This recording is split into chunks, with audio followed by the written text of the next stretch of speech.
पूर्णमदः पूर्णमिदं पूर्णात् पूर्णमुदच्यते पूर्णस्य पूर्णमादाय पूर्णमेवावशिष्यते। ओम शांति शांति शांतिः। ओम गुरुर्ब्रह्मा गुरुर्विष्णुर्गुरुर्देवो महेश्वरः गुरु साक्षात् परं ब्रह्म तस्मै श्री गुरवे नमः। नारायणं पद्मभुवं वसिष्ठं शक्तिं च तत्पुत्र पराशरं च व्यासं सुकं गौडपदं महान्तं गोविन्द योगीन्द्रमथास्य शिष्यं श्रीशङ्कराचार्यमथास्य पद्मपादं च हस्तामलकं च शिष्यं तं तोटकं वार्तिककारमन्यानस्मद्गुरून् सन्ततमानतोऽस्मि। श्रुतिस्मृतिपुराणानाम् आलयं करुणालयं नमामि भगवत्पादं शङ्करं लोकशङ्करं शङ्करं शङ्कराचार्यं केशवं बादरायणं सूत्रभाष्यकृतौ वन्दे भगवन्तौ पुनः पुनः। ईश्वरो गुरुरात्मेति मूर्तिभेदविभागिने व्योमवद्व्याप्तदेहाय दक्षिणामूर्तये नमः। ॐ सदाशिवसमारम्भां शङ्कराचार्यमध्यमाम् अस्मदाचार्यपर्यन्तां वन्दे गुरुपरम्पराम्। ॐ यो ब्रह्माणं विदधाति पूर्वं यो वै वेदांश्च प्रहिणोति तस्मै तं हदेवमात्मबुद्धिप्रकाशं मुमुक्षुर्वै शरणमहं प्रपद्ये। ॐ शान्ति शान्ति शान्तिः। ॐ असतो मा सद्गमय तमसो मा ज्योतिर्गमय मृत्योर्मामृतं गमय। ॐ शान्ति शान्ति शान्तिः। ॐ यश्चन्दसां वृषभो विश्वरूपः छन्दोभ्योऽध्यमृतात् सम्बभूव समेन्द्रो मेधया स्पृणोतु अमृतस्य देवधारणो भूयासं शरीरं मे विचर्षणं जिह्वा मे मधुमत्तमां कर्णाभ्यां भूरि विश्रुवं ब्रह्मणः कोशोऽसि मेधया पिहितः श्रुतं मे गोपाय। ॐ शान्ति शान्ति शान्तिः। ॐ यस्य निःश्वसितं वेदाः यो वेदेभ्योऽखिलं जगत् निर्ममेतमहं वन्दे विद्यातीर्थमहेश्वरम्।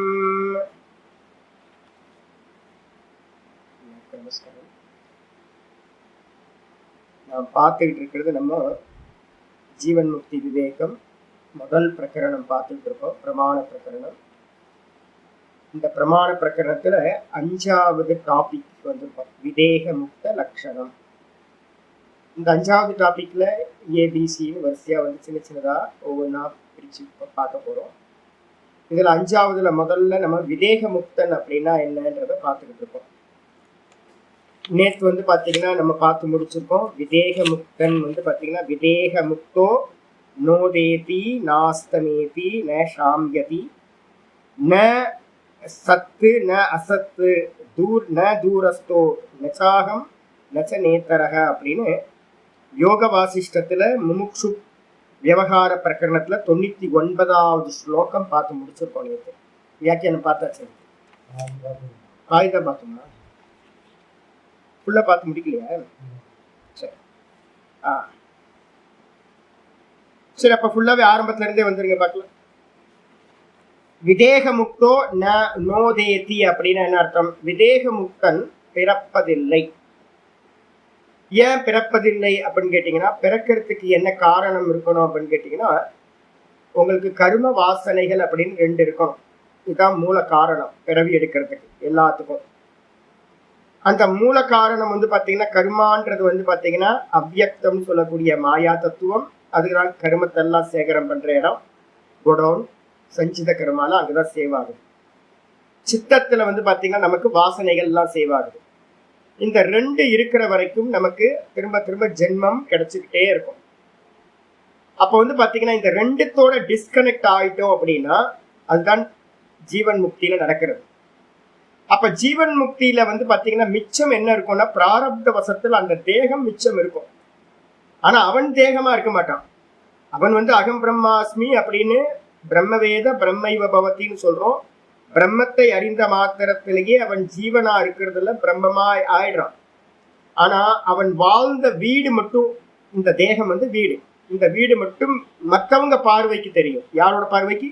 அவனோட பார்வைக்கு இல்லை. மற்றவங்களோட பார்வைக்கு இந்த ஜீவன் முக்தரா இருக்கார் அப்படின்னு நம்ம சொல்றோம். ஜீவன் முக்தர் ரெண்டும் இருக்க முடியாது. அவர் பிரம்மம் ஆயிட்டார். அப்ப அந்த தேகம் எங்க இருக்குன்னும் போது நான் போன கிளாஸ்லயே சொல்லியிருக்கேன். இப்ப நமக்கெல்லாம் நம்ம இந்த தேகத்தை தாங்குறோன்ற ஒரு இண்டிவிஜுவல் கான்சியஸ்னஸ் ஒண்ணு இருக்கு.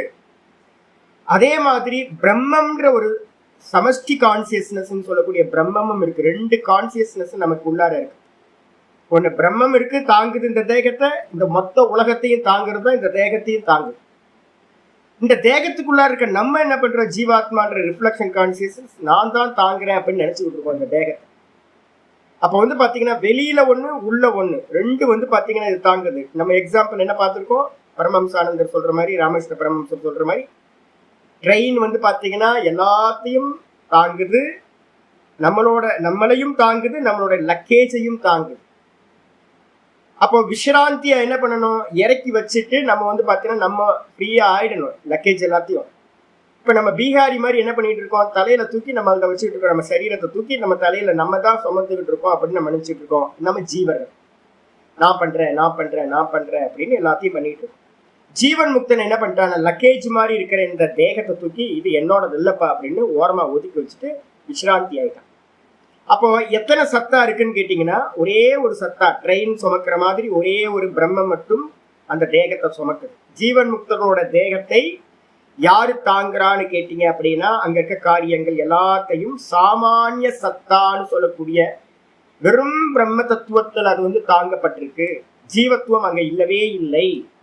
இப்ப நம்ம தேகத்துல நம்மளை தாங்கிறது பிரம்மம் தான், சாமானிய சத்தா தான். ஆனா அதுக்கு மேல விசேஷ சத்தாவா நம்ம ஒரு இண்டிவிஜுவல் கான்சியஸ்னஸ் வந்து பாத்தீங்கன்னா நம்ம உள்ள இருக்கும். அப்ப நம்மள்ட்ட 2 கான்சியஸ்னஸ், ஜீவன் முக்தர்கள் இடத்துல ஒரு கான்சியஸ்னஸ். அப்ப அந்த தேகம் வந்து பாத்தீங்கன்னா ஏன் நிக்குது? பிராரப்த வசத்தினால நிக்குது. பிராரப்தம் முடிஞ்சு போனதுக்கு பிறகு, பிராரப்தம் இருக்கும் போதே கூட அந்த ஜீவன் முக்தன் பிரம்மம் ஆயிட்டான். அவனுக்கு இதோட சம்பந்தமே இல்லை. அப்ப தேகம் இருந்தது விழுந்து போச்சு. விழுந்து போனதுக்கு பிறகு திரும்ப உற்பத்தி ஆகிறதுக்கு அவித்யா இல்லை, அஜ்ஞானம் இல்லை. அதுக்கு வந்து பாத்தீங்கன்னா எந்த ஒரு அபிமானியோடையும் சம்பந்தம் இல்லாம இதாயிடுச்சு. அந்த தேகத்துக்கு அபிமானம் வந்து பண்ற ஆள் இல்லை, ஆள் போயாச்சு. லிங்க தேகத்தோட கனெக்ஷன் இல்லை. இப்ப நமக்கு லிங்க தேகம் தான் நமக்கு பிரச்சனை. லிங்க தேகம்னா சூக்ஷ்ம தேகம். இந்த சூக்ஷ்ம தேகம் தான் நமக்கு என்ன இருக்கு? அபிமானத்தோட வந்து பாத்தீங்கன்னா பிடிச்சு வச்சுக்கிட்டு இருக்கு. இதுதான் ஒவ்வொரு தேகத்துக்கும் மாறி மாறி டிராவல் பண்ணிக்கிட்டே இருக்கு. அப்ப ஜீவன் முக்தன் வந்து பாத்தீங்கன்னா என்ன பண்றான்? இந்த ஸ்தூல தேகம் நான் இல்லை, சூக்ஷ்ம தேகமும் நான் இல்லை, காரண தேகமும் நான் இல்லைன்னு வித்ரா பண்ணிக்கிட்டே போய் வெறும் நானா நின்றுட்டான். அப்ப வெறும் நான்ல நிக்கும் போது நானுக்கு வந்து ஸ்தூல தேகம், சூக்ஷ்ம தேகம், காரண தேகம் இல்லை. அப்பவே சம்பந்தம் மறந்து போச்சு ஜீவன் முக்தனுக்கே. அப்போ விதேக முக்தி ஆகும் போது வந்து பாத்தீங்கன்னா அவனுக்கு அந்த சூக்ஷ்ம தேகம் இல்லாததுனால என்ன ஆகுது அப்படின்னு கேட்டீங்கன்னா, எந்த ஒரு இதுவும் இல்லாங்க. ஒரே ஒரு நம்ம சொன்னோம் லேச அவித்யான்னு ஒன்று சொல்லியிருக்கோம். அந்த லேச அவித்யா இருக்கிறதுனால மனசு வந்து பாத்தீங்கன்னா இருந்தும் இல்லாமலையும், கண்ணு காது மூக்குவாய் இருந்தும் இல்லாமலையும் நம்ம பார்வைக்கு தெரியும். ஆனா அவனுக்கு வந்து பாத்தீங்கன்னா அதுல எந்த ஒரு இதுவும் இல்லாம வரப்போகுது. இதெல்லாம் பேச போறோம். அப்ப வந்து பாத்தீங்கன்னா அவனுக்கு இருக்கவே இருக்காது. அப்போ சூக்ஷ்ம தேகம் வந்து பாத்தீங்கன்னா இல்லாமல் போய் விட்டதுனால அவனோட பிராணன் பிரியும் போது என்ன ஆகுதுன்னா, பிராணன் எங்கேயும் வெளிக்கிளம்பி செல்லாது. இந்த ஹிருதயத்திலேயே என்ன ஆயிடும்? பிரம்மஸ்வரூபத்திலேயே லயமாயிடும். சூக்ஷ்ம தேகங்கள் 17 தத்துவங்களும் இங்கேயே லயமாயிடும். இப்போ இந்த டெட் பாடியை புதைச்சிடுவாங்க, சமாதி பண்ணிடுவாங்க. மீதி எந்த தத்துவம் மிச்சம் இருக்காது. கர்மா இல்ல, வாசனைகள் இல்ல. அதனால அவனுக்கு ரீபர்த் ஆனது இல்லை. அததான் இங்க சொல்லுது, விதேக முக்தோ ந உதேதி. விதேகமுக்தன் உதயமாகிறது இல்லை. உதயம்னா என்ன அர்த்தம்? பிறப்பதில்லை. ந அஸ்தமேதி, அவன் இறப்பதும் இல்லை. பிறந்தாதான் இறக்கிறதுக்கு, இறப்பதும் இல்லை. ந ஷாம்யதி, சமாதானத்தை அடைவதும் இல்லை. ஏன் அப்படின்னா அவனுக்கு சித்தமே இல்லை. சித்தம் இருந்தா தானே சாமிய அவஸ்தை அடையிறதுன்னு இருக்கும், சமநிலை அடையிறதுன்னு. சமம் விஷமம்னு ஒரு அவஸ்தை இல்லவே இல்லை, டுவாலிட்டியே இல்லை. அதனால அவன் ந ஷாம்யதி, சமநிலையை அடைவதும் இல்லை. அதே நேரத்தில் பாத்தீங்கன்னா அவன் சத்தும் இல்லை. ந சத்து, அவன் சத்தும் இல்லை. சத்துன்னு என்ன அர்த்தம்? இருப்பு பொருள். வெளியில பாக்குறோம்ல, நாம ரூபத்தோட ஒரு வஸ்துவை பாக்குறோம். இது இருக்கு, இது இருக்கு, மலை இருக்கு, வீடு இருக்கு, வாகனம் இருக்கு அப்படின்னு எல்லாத்தையும் நம்ம நாமரூபத்தெல்லாம் இருக்கு இருக்குன்னு சொல்றோம்ல. அது மாதிரி பாத்தீங்கன்னா அவனுக்கு எந்த ஒரு நாமரூபங்களும் இல்லை. அதே நேரத்துல அவன் இல்லையோ அப்படின்னு கேட்டீங்கன்னா அவன் அசத்தும் இல்லை, இல்லாதவனும் இல்லை. அப்ப என்ன சொல்ல வரீங்க அப்படின்னு கேட்டீங்கன்னா வெறும் உணர்வு மட்டுமா, கான்சியஸ்னஸா அவன் இருக்கின்றான். அவனுக்கு பாத்தீங்கன்னா வேற எதுவுமே மிச்சம் இல்லை. அப்ப தூரஸ்தோ, ரொம்ப தூரத்திலையும் அவன் இல்லை. அதே நேரத்துல பாத்தீங்கன்னா ஆப்போசிட் எடுத்துங்க, அவன் ரொம்ப பக்கத்திலையும் இல்லை. அப்ப அவன் என்ன அப்படின்னு கேட்டீங்கன்னா நச்ச அகம், அவன் நானும் இல்லை, அவன் வேறு ஒருத்தரும், ந இதரக, வேறு ஒருத்தரும் இல்லை. அப்ப என்ன சொல்ல வரீங்க அப்படின்னா சர்வ வியாபகம், வெறும் சத்தா சச்சிதானந்த சுரூபமா, வெறும் உணர்வா சர்வ வியாபகமா அந்த விதேக முக்தன் இருக்கின்றான். பாஷ்யத்தை சொல்றார் ஆச்சாரியர் வித்யாரண்ய சுவாமி. உதய அஸ்தமயவ் ஹர்ஷ விஷாதவ், நாம் பிறப்பு இறப்புன்னு நம்ம எடுத்தோம். மீனிங் இவர் வித்யாரண்ய சுவாமி என்ன சொல்றாரு அப்படின்னா ஹர்ஷ விஷாதம் அப்படின்னு சொல்றாரு. விதேக முக்தனுக்கு பாத்தீங்கன்னா மகிழ்ச்சி, ஹர்ஷம்னா மகிழ்ச்சி, விஷாதம்னா மனக்கலக்கம். இந்த ரெண்டும் பாத்தீங்கன்னா உண்டாவதில்லை. அது மட்டும் இல்ல, ந ஷாம்யதி, ஷாம்யத்தினா நச்ச தத் பரித்தியாகி, இந்த ரெண்டுத்தையும் தியாகம் பண்ண நிலையும் அவனுக்கு இல்லை. சமநிலையில இருக்கான் யோகி, அது மாதிரி இருக்கானா அப்படின்னா அதுவும் இல்லை. ஏன் சுவாமி அப்ப என்ன சொல்லிட்டீங்க? அவனுக்கு மகிழ்ச்சி இல்லை, அவனுக்கு துக்கம் இல்லை, மனக்கலக்கம்ன்ற துக்கம் இல்லை. அவன் பாத்தீங்கன்னா யோகி மாதிரி உட்கார்ந்து அது சமநிலையிலையும் அடையல. இப்ப என்ன கேட்டீங்க அப்படின்னா சாமி சுக துக்கம் இருக்கானா? இல்ல, எனக்கு நான் பாட்டுக்கு ஃப்ரீயா ரொம்ப ரிலாக்ஸா இருக்கேன். எப்படி சாமி அப்படின்னு கேட்டீங்கன்னா கரெக்டா யோகத்தை அப்ளை பண்ணி பாத்தீங்கன்னா இந்த வேதாந்தத்தையும் இதையும் அப்ளை பண்ணி சமமா வச்சிருக்கேன். இன்னும் ப்ராசஸ் முடியல. அப்போ நான் ஒரு யோகத்துல இருக்கும் போது நம்ம என்ன பண்ணலாம்? வேதாந்தத்தையும் கொஞ்சம் யோக அபியாசங்களையும் பண்ணி மனசை சாமிய அவஸ்தையில வச்சுக்கிறதுன்னு பேர். ஒரே மாதிரி மனநிலை பாத்தீங்கன்னா தரங்கம், மனசோட தரங்கம் ஒரே மாதிரி போயிட்டு வெளியில தெரியாது. உள்ளுக்குள்ளார பாத்தீங்கன்னா நல்லா ஒரே மனநிலை பல வருஷங்களா ஒரே மாதிரி போயிட்டே இருக்கும். வேதாந்தத்தோட இது நீங்க கொஞ்ச நாள் கழிச்சு இதெல்லாம் உங்களோட அனுபவத்துல வரும். ஒரு 7-8 வருஷம் வேதாந்தம் கேட்டீங்க, நல்லா கேட்டு ஒரு 10 வருஷம் ஆகுதுன்னு வச்சுங்க, மெதுவா ஈல்டு கிடைக்க ஆரம்பிக்கும். அப்பதான் தெரியும் சண்டை போயிடுச்சு. முக்கியமான சண்டை எங்க தெரியல நடந்துட்டு இருக்கோம், உள்ளுக்குள்ளதான் சண்டை போட்டுக்கிட்டே இருப்போம். நம்ம சண்டை போட்டுக்கிட்டே இருப்போம். நமக்கே நம்ம பிடிக்காது, தெரியுங்களா உங்களுக்கு? நமக்கு பிடிக்காது யாருக்கும். ஏன்னா நம்ம சொன்னா நம்மளே கேட்க மாட்டோம்ல, நம்ம சொன்னா நம்மளே கேட்க மாட்டோம். அப்ப நம்ம சொன்னா நம்மளே கேட்க மாட்டோம் அப்படின்னும் போது நமக்குள்ளார என்ன இருக்கும்? ஒண்ணு நினைப்போம், அதை பண்ண மாட்டோம். இப்படி பண்ணலாம்னு நினைக்கும், ஆனா வேற ஒண்ணா பண்ணுவோம். நம்மளை கேட்க மாட்டோம். அப்படின்னும் போது பாத்தீங்கன்னா சதா உள்ள பாத்தீங்கன்னா ஒரு யுத்தம் பாத்தீங்கன்னா நடந்துகிட்டே இருக்கும். மனசுக்கும் புத்திக்கும் ஒரு யுத்தம் நடந்துகிட்டே இருக்கும். உணர்வுக்கும் அறிவுக்கும் ஒரு யுத்தம் நடந்துகிட்டே இருக்கும். இந்த வேதாந்தத்தை நீங்க நல்லா கேட்க கேட்க கேட்க கேட்க ஒரு உதாசீன பாவம் மனசுக்குள்ளார வர ஆரம்பிக்கும். இதெல்லாம் பொய்ன்னு ஒரு மனநிலை வர மாதிரி ஒரு 10-12 வருஷம் பாடம் கேட்கும் போது என்ன ஆகும் கேட்டீங்கன்னா, நான் சொல்றது இதெல்லாம் கொஞ்ச நாள் கழிச்சு நீங்க பாத்தீங்கன்னா ஆமா இல்ல இப்ப என்ன போச்சு, நம்ம ஒரு காலத்துல எவ்வளவு சண்டை போட்டுக்கிட்டு இருந்தோம், உள்ளுக்குள்ளார நம்மளே எவ்வளவு புலம்பிக்கிட்டு இருந்தோம், எல்லாம் எவ்வளவு இப்ப மனசு இருக்கா இல்லையானே தெரியலையே, மனசு எங்க போச்சு, சண்டைகள்லாம் என்ன ஆகி போச்சு அப்படின்னு நீங்களே கொஞ்ச நாள் கழிச்சு ஈல்டு எடுப்பீங்க. அப்ப பாத்தீங்கன்னா ஆனா இன்னும் பூர்ணமாகல, இன்னும் போக வேண்டிய தூரம் இருக்கு. ஒருவேளை யோகத்தினால சாமிய நிலை அடைகிற மாதிரி இந்த பிரம்மம் இந்த விதேக முக்தன் அடைஞ்சிருப்பானா? இல்ல.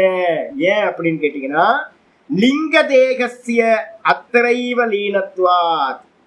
லிங்க தேகம் என்ன ஆச்சு அப்படின்னு கேட்டீங்கன்னா, லிங்க தேகம்ன்றதுக்கு அர்த்தம் சூக்ஷ்ம தேகம், 17 தத்துவங்கள், பஞ்ச பிராணன், பஞ்ச ஞானேந்திரியம், பஞ்ச கர்மேந்திரியம் 15, அப்புறம் மனம் புத்தின்னு சொல்லக்கூடிய 2, 17 தத்துவங்களுக்கு பேரு சூக்ஷ்ம தேகம்னு பேரு, லிங்க தேகம்னு பேரு. இந்த லிங்க தேகம் வந்து பாத்தீங்கன்னா இந்த இந்த ஹிருதயத்திலேயே வந்து பாத்தீங்கன்னா அது என்ன ஆயிடுச்சு, லயமாகி விட்டது. நமக்கு என்ன ஆகுது, நமக்கு இந்த பிராணன் போனோன்னா இந்த சூக்ஷ்ம தேகம் என்ன பண்ணுது, பிராணன் அப்படின்ற ஒரு கவருக்குள்ளார எல்லா தத்துவங்களும் முக்கிய பிராணன் சொல்லுவோம். அந்த முக்கிய பிராணனுக்குள்ளார 17 தத்துவங்களும் உள்ள சூக்ஷ்ம தேகம் இருக்கும். இந்த பிராணன் வெளியில கிளம்பி அடுத்த அம்மாவோட வயிற்றுக்குள்ளார பிரவேசம் பண்ணும். இப்ப நம்ம எல்லாம் வந்து பாத்தீங்கன்னா அடுத்த யோனி அடுத்த யோனி அடுத்த யோனின்னு 84 லட்சம் யோனி போயிட்டே இருக்கும். லிங்க தேகம் தான் நமக்கு டிராவல் பண்றது அடுத்தடுத்த சரீரத்துக்கு. ஆனா இவனுக்கு என்ன ஆயுதுன்னு கேட்டீங்கன்னா, அத்திரையேவ லிங்க தேகசிய அத்திரையேவ லீனத்வார், லிங்க தேகம் இங்கேயே ஹிருதயத்திலேயே லயத்தை அடைந்து விடுவது. அதனால வந்து விதேக முக்தனுக்கு அதுக்கு பிறகு என்ன இல்லை அப்படின்னா, சூக்ஷ்ம தேகம் இல்லாதவன், எங்கும் போக்குவரவு இல்லாதவன். அவனுக்கு வந்து பாத்தீங்கன்னா மனசு இருந்தாதானே ஏதாவது பண்ண முடியும். ரமண பகவான் கேட்ட மாதிரி பிரார்த்தனை பண்றதுக்கு என்ன வேணும், மனசு வேணுமே, மனசு இல்லையே, நான் என்ன பண்றது, எப்படி பிரார்த்தனை பண்ணுவேன் அப்படின்னு. அப்ப மனம் இல்லாத காரணத்தினால வந்து பாத்தீங்க அப்படின்னா விதேக முக்தனுக்கு மகிழ்ச்சியும் இல்லை, துக்கமும் இல்லை, சாமிய அவஸ்தையும் இல்லை. அது மட்டும் இல்ல, சத்துவாச்சியோ ஜகத்து ஹேத்து அவித்யா அவித்யா மாயோ உபாதிர் ந பிராக்ஞ ஈஸ்வரா. சத்துன்றதுக்கு அர்த்தம் என்ன அப்படின்னா, ஆச்சாரியர் சொல்றாரு என்னன்னா, நான் சொன்ன வெளியில வந்து நாம சொல்லும் போது என்ன மீனிங் பண்ணோம், சத்து தியத்துன்னு 2 சப்தங்கள் இருக்கு. பிருத்திவி ஜலம் அக்னி 3 தத்துவங்களுக்கு பேர் சத்துன்னு பேர். ஃபார்ம் இருக்கிறதுக்கெல்லாம் பேரு சத்து, ஃபார்ம் லெஸ்ஸுக்கெல்லாம் பேர் வந்து பாத்தீங்கன்னா அசத்துன்னு பேர். அப்ப சத்துனா என்ன பண்றோம் அப்படின்னு கேட்டீங்கன்னா, முதல் மீனிங் எடுக்கிறோம், சுலோகமா மீனிங் எடுத்தீங்கன்னா அவருக்கு வந்து பாத்தீங்கன்னா அவர் வந்து 3 பூத்தங்கள், எந்த ஒரு ஃபார்மும் இல்லாதவர். விதேக முக்தனுக்கு ஃபார்ம் இல்லை. அதே மாதிரி வந்து பாத்தீங்கன்னா ஃபார்ம் லெஸ்ஸா அப்படின்னு கேட்டீங்கன்னா ஃபார்ம் லெஸ்ஸும் இல்லை. ஏன்னா சச்சிதானந்தம் நம்ம சொல்றோம். அப்ப அவர் வாயுவா, ஆகாசம் மாதிரி இருப்பாரா, வாயு மாதிரி இருப்பாரா, இல்ல அதுவும் இல்லை. அப்ப அவர் என்ன அப்படின்னு கேட்டா அவர் சச்சிதானந்தங்க, வெறும் கான்சியஸ்னஸ், அவ்வளவுதான். அதனாலதான் நம்ம மீனிங் பண்றோம். ஆனா இவர் என்ன பண்ற, வித்யாரணி சுவாமி சத்துன்ற சப்தத்துக்கு, நான் வந்து சத்து தியத்துன்ற சப்தம் வந்து மூர்த்த பிராமணம் பிருகதாரண்யத்துல ஒண்ணு இருக்கு. அதுல இருந்து உங்களுக்கு மெசேஜ் இந்த விஷயத்தை நான் சொல்றேன். இப்ப வரப்போது உங்களுக்கு தைத்திரியத்துல எல்லாம் வரும் இதெல்லாம். இப்ப வந்து பாத்தீங்கன்னா ஆச்சரிய சொல்ற சத்வாச்சியோ, சத்துன்ற வார்த்தைக்கு என்ன அர்த்தம் எடுக்கணும் அப்படின்னு கேட்டீங்கன்னா, ஜகத்து ஹேத்துர் அவித்யா மாயா உபாதிர் ந பிராக்ய ஈஸ்வரா. ரொம்ப முக்கியமானது. சரி, தூக்கத்துல போய் நீங்க போறீங்கல்ல, தூக்கத்துல என்னவா இருக்கீங்க நீங்க, ஒவ்வொருத்தரும் என்னவா இருக்கும், சரி ஆனந்தமா இருக்குன்னு ஒன்றும் தெரியல, பாடி இருந்துச்சா, பாடி இல்லை, மனசு சூக்ஷ்ம தேகம் இருந்துச்சா, இல்லை. அப்ப என்னவா இருந்தீங்க இங்க? நான் ஏற்கனவே சொன்னேன், வெறும் இருப்பா இருந்தோம், சத்தா இருந்தோம், வெறும் சத்தா இருந்தோம். ஆனா அந்த தூக்கத்துல இருக்கிற சத்தா இருந்தோம். ஆனா அந்த தூக்கத்துல இருக்கிற தேகத்துக்கு என்ன பேர் சொல்லுவோம்னா காரண தேகம் அப்படின்னு பேர். இப்ப ஸ்தூல தேகம் நமக்கு இப்ப ஜாகிரதத்துல இருக்கு. சொப்பன தேகம்ன்றது வந்து பாத்தீங்கன்னா, சொப்பன தேகத்துல வந்து தைஜசன்னு பேரு. இப்ப நமக்கு என்ன பேரு, காமன் நேம் வந்து பாத்தீங்கன்னா விஸ்வன் பேரு. ஒவ்வொருத்தருக்கும் காமன் நேம் விஸ்வன். தூக்கத்துல வந்து பாத்தீங்க அப்படின்னா தைஜசன். இது சொப்பனத்துல. டீப் ஸ்லீப்ல போகும்போது நமக்கு என்ன பேரு அப்படின்னா பிராக்ஞன் அப்படின்னு பேரு. அந்த பிராக்ஞன் இதே சமஷ்டியில சொல்லும் போது என்னன்னு கேட்டீங்கன்னா, ஜாகிரதத்துல இருக்கிற எல்லா ஸ்தூல தேகத்தையும் நான் அப்படின்னு அபிமானிக்கிறது விராட்டு. அதுக்கப்புறம் வந்து பாத்தீங்கன்னா 2வது வந்து பாத்தீங்கன்னா சூக்ஷ்ம தேகத்தை எல்லாத்தையும் அபிமானிக்கிறது ஹிரண்ய கர்ப்பர். தூக்கத்துல இருக்கிற எல்லாத்தையும் தான் அப்படின்னு அபிமானிக்கிறது ஈஸ்வரன். சரி, ஸ்தூலம் சூக்ஷ்மம் 2ம் லயமான நிலையில அந்த காரண தேகத்துல எப்படி இருக்கும் அப்படின்னா, வெறும் இருப்பு மட்டும் இருக்கும், பீஜம் மட்டும் இருக்கும், வெளியில காரியம் தெரியாது, வெறும் பீஜ ரூபம்னு பேரு. எப்படி காரண சரீரத்துல என்னவா இருக்கும், நம்ம வெறும் பீஜமா இருக்கும். அதுக்கு என்ன பேரு, பிராக்ஞன். இண்டிவிஜுவலுக்கு, டோட்டலுக்கு பேரு ஈஸ்வரன் பேரு. அங்க எப்படி இருந்துச்சு அப்படின்னா வெறும் இருப்பு மட்டும் தான் இருந்துச்சு. இருப்புன்னு சொல்லலாம், இல்லைன்னா சத்துன்னு சொல்லலாம், வெறும் சித்துன்னு சொல்லலாம், இல்ல ஆனந்தம் சொல்லலாம். ஆனா கூட என்ன தெரியுங்களா இருக்கு, கூட அவித்யா இருக்கு. அப்ப அவித்யா நமக்கு இருக்கு. அப்ப அதனாலதான் ஆச்சாரியர் சொல்றாரு, ஜெகத்து ஹேத்து, இந்த உலகத்திற்கு காரணமா இருக்கின்ற அவித்யா. உபாதி வந்து பாத்தீங்கன்னா ஒன்னும் தெரியலன்னு சொல்றோம் பாத்தீங்கன்னா தூக்கத்துல, அந்த ஒன்னும் தெரியலன்றதுக்கு பேர் அவித்யா.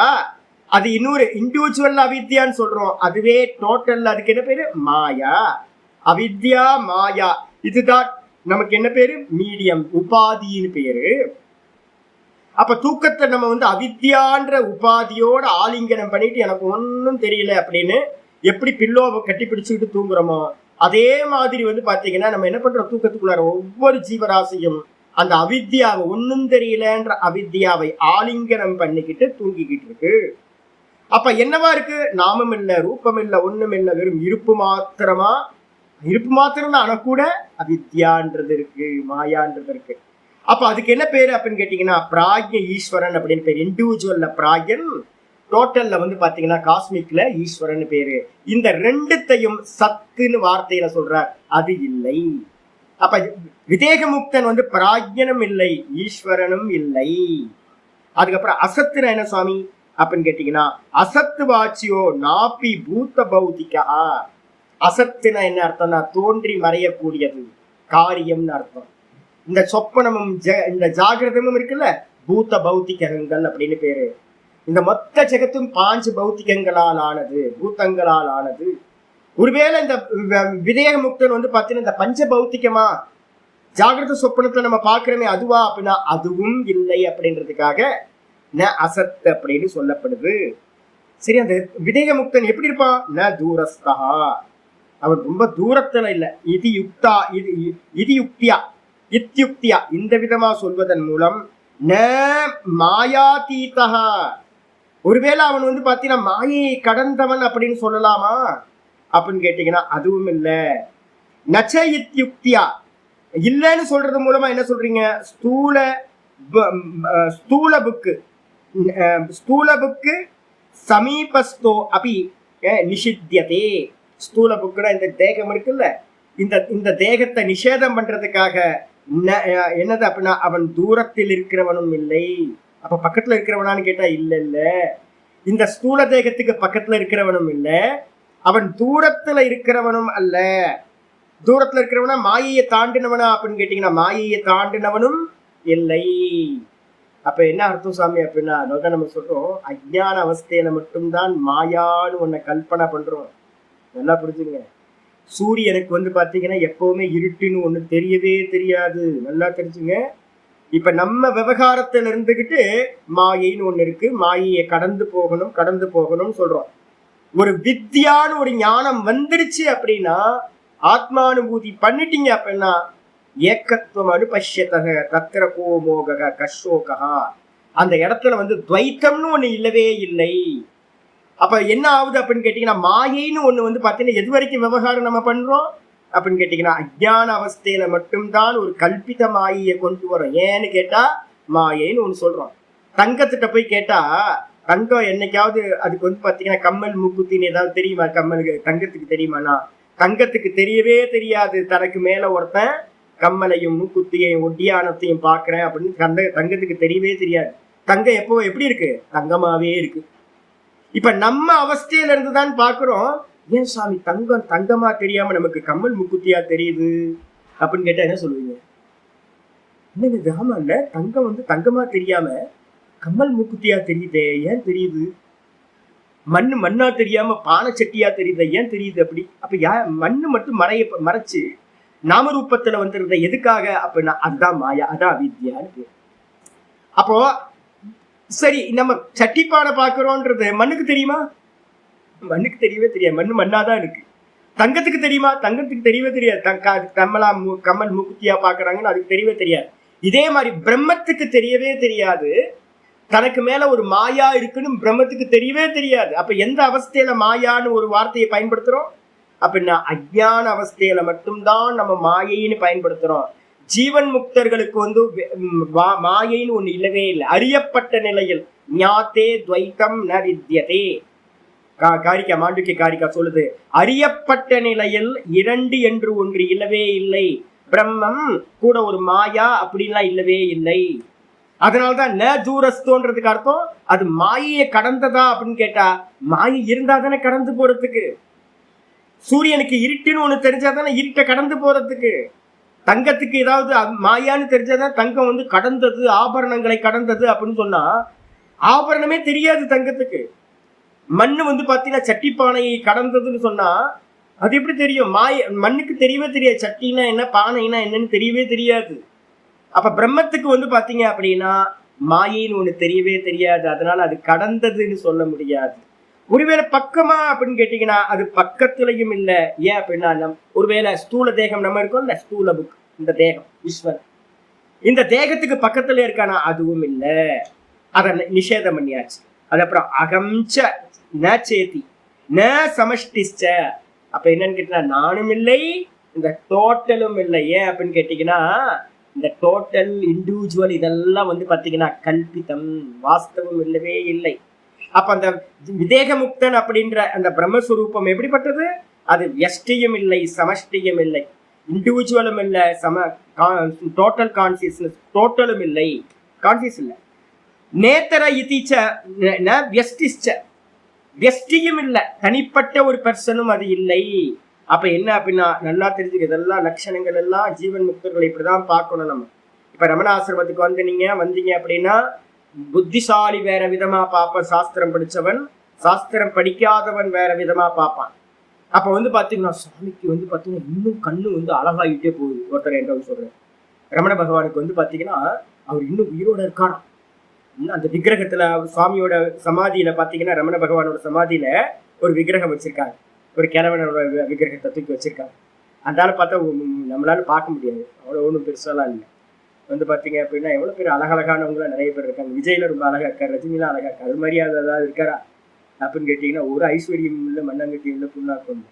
நம்ம பீப்புள் வந்து என்ன பண்ணுறோம் அப்படின்னா ஒரு ப்ரொஜெக்ஷன் பண்ணி நல்லா இருக்காரு நல்லா இருக்காரு நல்லா இருக்காரு நல்லா இருக்காருன்னு நம்ம ப்ரொஜெக்ஷன் பண்ணி பார்க்க பார்க்க பார்க்க அந்த சைக்காலஜி என்னன்னு கேட்டிங்கன்னா 1000 பேர் 1,00,000 பேர் ஒன்று சொல்லும் போது அதையே நம்ம பார்க்கணும். அப்போ வந்து பார்த்தீங்கன்னா ஆஹா என்ன தேஜஸ்வி, இதே மாதிரி ஒரு ஆளுக்கு ஒரு கிழவன் வந்து வெளியில உட்காந்து பிச்சை எடுத்துட்டு இருந்தா பார்ப்போமா நம்ம? இதே மாதிரி கொஞ்சம் இன்னும் தேஜஸ்வி, ரமணரை காட்டிலும் தேஜஸ்வி யாராவது வெளியில உட்கார்ந்துருந்தா கூட போயா பிச்சைக்காரா அப்படின்ட்டு போயிட்டே இருப்போம். அப்போ வந்து பார்த்தீங்கன்னா ஏன் அப்படின்னு கேட்டிங்கன்னா பகவான் சொல்லி சொல்லி சொல்லி நம்ம வந்து அவர்கிட்ட ஒரு பெரிய ஒரு ஆக்கர்ஷணம் வந்துடுச்சு. இப்போ ஒருத்தர் வந்து என்கிட்ட சொல்றார், சுவாமி நான் 10 வருஷத்துக்கு முன்னாடி இருக்கும்போது பார்த்த கண்கள் இல்லை சுவாமி அப்படி. அப்போ இப்போ என்னாச்சு? சிலைக்கு அந்த அந்த விக்கிரகத்துல வந்து பார்த்தீங்கன்னா அந்த கண்கள்லாம் அப்படியே ஜொலிக்குதான். அப்படியா ஏதாவது பாலிஷ் போட்டிருப்பாங்க விஜய் அப்படின்னு நான் சொன்னேன். ஏதாவது பாலிஷ் போட்டிருப்பாங்களா இருக்கும், கேட்டு பாருங்க அப்படின்னு. என்ன ஒரு மாதிரி பார்த்தாரு. ஆமா விக்கிரகம் வந்து பார்த்தீங்கன்னா பல பாலிஷா இருக்கு அப்படின்னு பார்த்தீங்கன்னா ஏன் அப்படின்னு கேட்டீங்கன்னா ஏன் இதை சொல்றோம் அப்படின்னு கேட்டீங்கன்னா இவர் வந்து பார்த்தீங்கன்னா வெஷ்டியும் இல்லை சமஷ்டியும் இல்லை. அப்ப என்ன சொல்ல வரீங்க அப்படின்னு கேட்டீங்கன்னா விவகாரிய யோக்கியோ விகல்பக கோபி நாஸ்தி இத்தியர்த்தம். ரொம்ப முக்கியமானது அந்த லாஸ்ட்ல இருக்கிறத ஹைலைட் பண்ணீங்க. விவகாரத்துக்கு யோக்கியமா இருக்கக்கூடிய நாம ரூப விகல்பங்கள், ஏதாவது விவகாரம் பண்ணணும்னா நமக்கு என்ன வேணும் தெரியுங்களா உங்களுக்கு? ஒரு நாமத்தை வச்சு விவகாரம் பண்ணலாம். ரமணர் இருக்கிற வரைக்கும் விவகாரம் பண்ணீங்க, அவர் தேகத்தை விட்டார், இப்ப எதை வச்சு விவகாரம் பண்ணுவீங்க? ரமணர் இல்லப்பா இப்போ. அதே மாதிரி வந்து பாத்தீங்கன்னா சதாசிவ பிரம்மேந்திரர் இல்ல, ராமகிருஷ்ண பரமஹம்சர் இல்ல. அப்ப வந்து பாத்தீங்கன்னா விவகாரத்துக்கு யோக்கியம் என்ன வேணும்? நாமம் இருக்கணும், இல்லைன்னா ஃபார்ம் இருக்கணும், ரூபம் இருக்கணும், இல்லைன்னா குணங்கள் இருக்கணும். இந்த அஜ்ஞானிகள் பண்ற கூத்து வந்து பாத்தீங்க அப்படின்னா எல்லாத்தையும் இன்னும் கூட ஊற வச்சிருக்காங்க. இவர் வந்து பாத்தீங்கன்னா ரொம்ப அருமையா சொல்லுவார். நம்ம ரமண பகவான் இருக்கும்போது பக்கத்துல சேஷாத்திரி ஆசிரமத்துல இருந்து யாருக்கோ ஒருத்தருக்கு ஆவேசம் வந்துடும். ஆவேசம் வந்து பாத்தீங்கன்னா என்னன்னா குறி சொல்லுவார். பாருங்க நம்ம இவரை வந்து பாத்தீங்க அப்படின்னா சேஷாத்திரி மகான் எப்படிப்பட்டவர், அவர் வந்து பாத்தீங்கன்னா குறி சொல்ற அளவுக்கு இறக்கி விட்டாச்சு. இப்ப லாஸ்ட் வரைக்கும் ஓட்டிக்கிட்டு இருந்தாங்க, இப்பதான் எப்ப யாரும் சொல்றது இல்லை.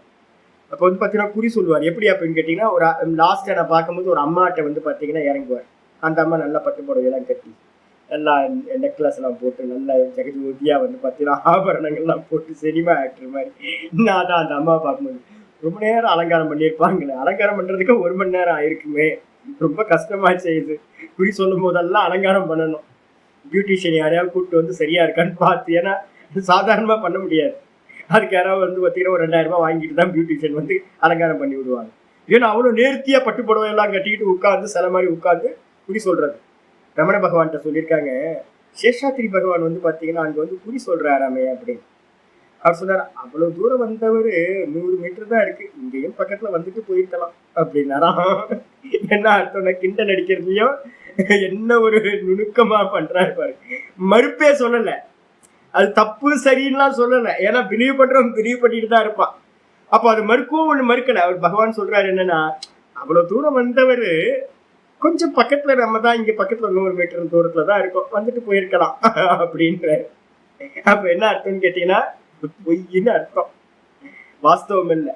அப்ப மகான்களுக்கு வந்து பாத்தீங்க அப்படின்னா விவகாரத்துக்கு யோக்கியமா இருக்கக்கூடிய நாமமோ, விவகாரத்துக்கு யோக்கியமா விவகாரம் பண்ணக்கூடிய ரூபமோ, விவகாரத்துக்கு யோக்கியமான குணங்களோ எதுவுமே இல்லை.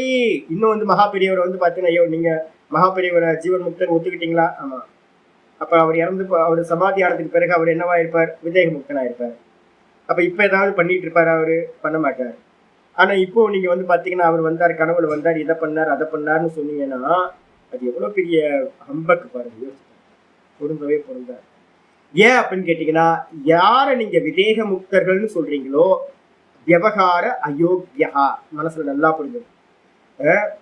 அவ்வியவகாரியம் பிரம்மத்துக்கு லட்சணம் மாண்டூக்கியத்துல வந்து பாத்தீங்கன்னா ஒண்ணு சொல்லுது. மாண்டூக்கியத்தை சொல்லும் போது பிரம்மத்துக்கு லட்சணமா சொல்லும் போது அவ்வியவகாரியம் அப்படின்னு சொல்லுது. அவ்வியவகாரியம் என்ன அர்த்தம்? விவகாரத்துக்கு எந்த ஒரு தகுதியும் இல்லை. அப்ப விதேக முக்தர்கள் என்னவா ஆகிறாங்கன்னு யாராவது கேட்டாங்கன்னா சொல்லணும், விதேக முக்தர்கள் சர்வ வியாபகமா ஆகிவிட்டார்கள். இந்த மொத்த ஜெகத்தோட பேஸா இருக்காங்க. அவங்க இல்லாத இடமே இல்லை. அவங்கள வந்து பாத்தீங்கன்னா இது எல்லாத்துக்கும் அப்பாற்பட்டு, ஆனா வந்து இது எல்லாத்தையும் வியாபிச்சவங்களா சர்வ பிரம்மமா சர்வத்துக்கும் அதிஷ்டானமா இருக்கிறார்கள். அப்ப வந்து பாத்தீங்கன்னா விதேக முக்தர்கள் எத்தனை பேர் சுவாமி அப்படின்னு கேட்டீங்கன்னா, எத்தனை பேர் இறந்து போனாங்களோ அவங்க எல்லாம் பிரம்மமா ஆயிட்டாங்க. அப்ப விதேக முக்தர்கள்னாவே என்ன அர்த்தம்? பிரம்மம்னு அர்த்தம், வேற எதுவும் இல்லை. அவங்கள வந்து பாத்தீங்கன்னா தேகத்தை கொடுத்து நம்ம வந்து பாத்தீங்கன்னா என்ன பண்றோம்? நம்ம வந்து அவங்களோட தேகத்துக்கும் நாமத்தையும் வச்சுக்கிட்டு விவகாரம் பண்ணிட்டு இருக்கோம். ஆனா அவங்க அப்படி இல்லை. நீங்க இவருக்கு வந்தீங்கன்னா நம்ம யோகி ராம் சுரத்குமார் இருக்காருல்ல, அவர்கிட்ட வந்தீங்க அப்படின்னா ஐயோ ஊர்பட்ட கதையை பேசுறாருங்க. வருஷம் வருஷம் ஒன்னா கூடுறாங்க. கூடி வந்து பாத்தீங்கன்னா இவர் நம்ம ரமண பகவானுக்கும் சரி, மகா பெரியவரையும் சரி, அதே மாதிரி வந்து யோகியா இருக்கட்டும், எல்லாத்தையும் அவங்க இமேஜினேஷனுக்கு என்ன பண்றாங்கன்னு கேட்டீங்கன்னா, சாஸ்திரம் சரியா படிக்காம, சித்தாந்தம் தெரியாம தப்பு தப்பா வந்து பாத்தீங்கன்னா நிறைய இன்டர்பிரேஷன். யோகி வந்து பாத்தீங்கன்னா அப்பப்ப பட்டாம்பூச்சியா வருவாரு போவாரு. அப்படி இருக்கியா பட்டாம்பூச்சியா வராரு? சரீரத்தை எடுக்கணும்னா வந்து பாத்தீங்கன்னா என்ன வேணும்? சரீரத்தை எடுக்கணும்னா என்ன வேணும்? கர்ம வாசனை இருக்கணும். தான் மூல காரணம். கர்ம வாசனை இல்லாம வந்து பாத்தீங்கன்னா எதுவுமே எடுக்க முடியாது உங்களுக்கு. அப்ப நிர்குண நிராகாரம் ஏதாவது பண்ணுமா அப்படின்னா இது எல்லாம் கல்பனா. இந்த கதைகள் பேசுறவங்க யாருக்குமே வந்து பாத்தீங்கன்னா என்ன தெரியாது அப்படின்னா, இது எல்லாம் சத்தியம்னு நினைச்சு இந்த உலகத்தையே சத்தியம் நினைச்சுக்கிட்டு பேசிக்கிட்டு இருக்காங்க.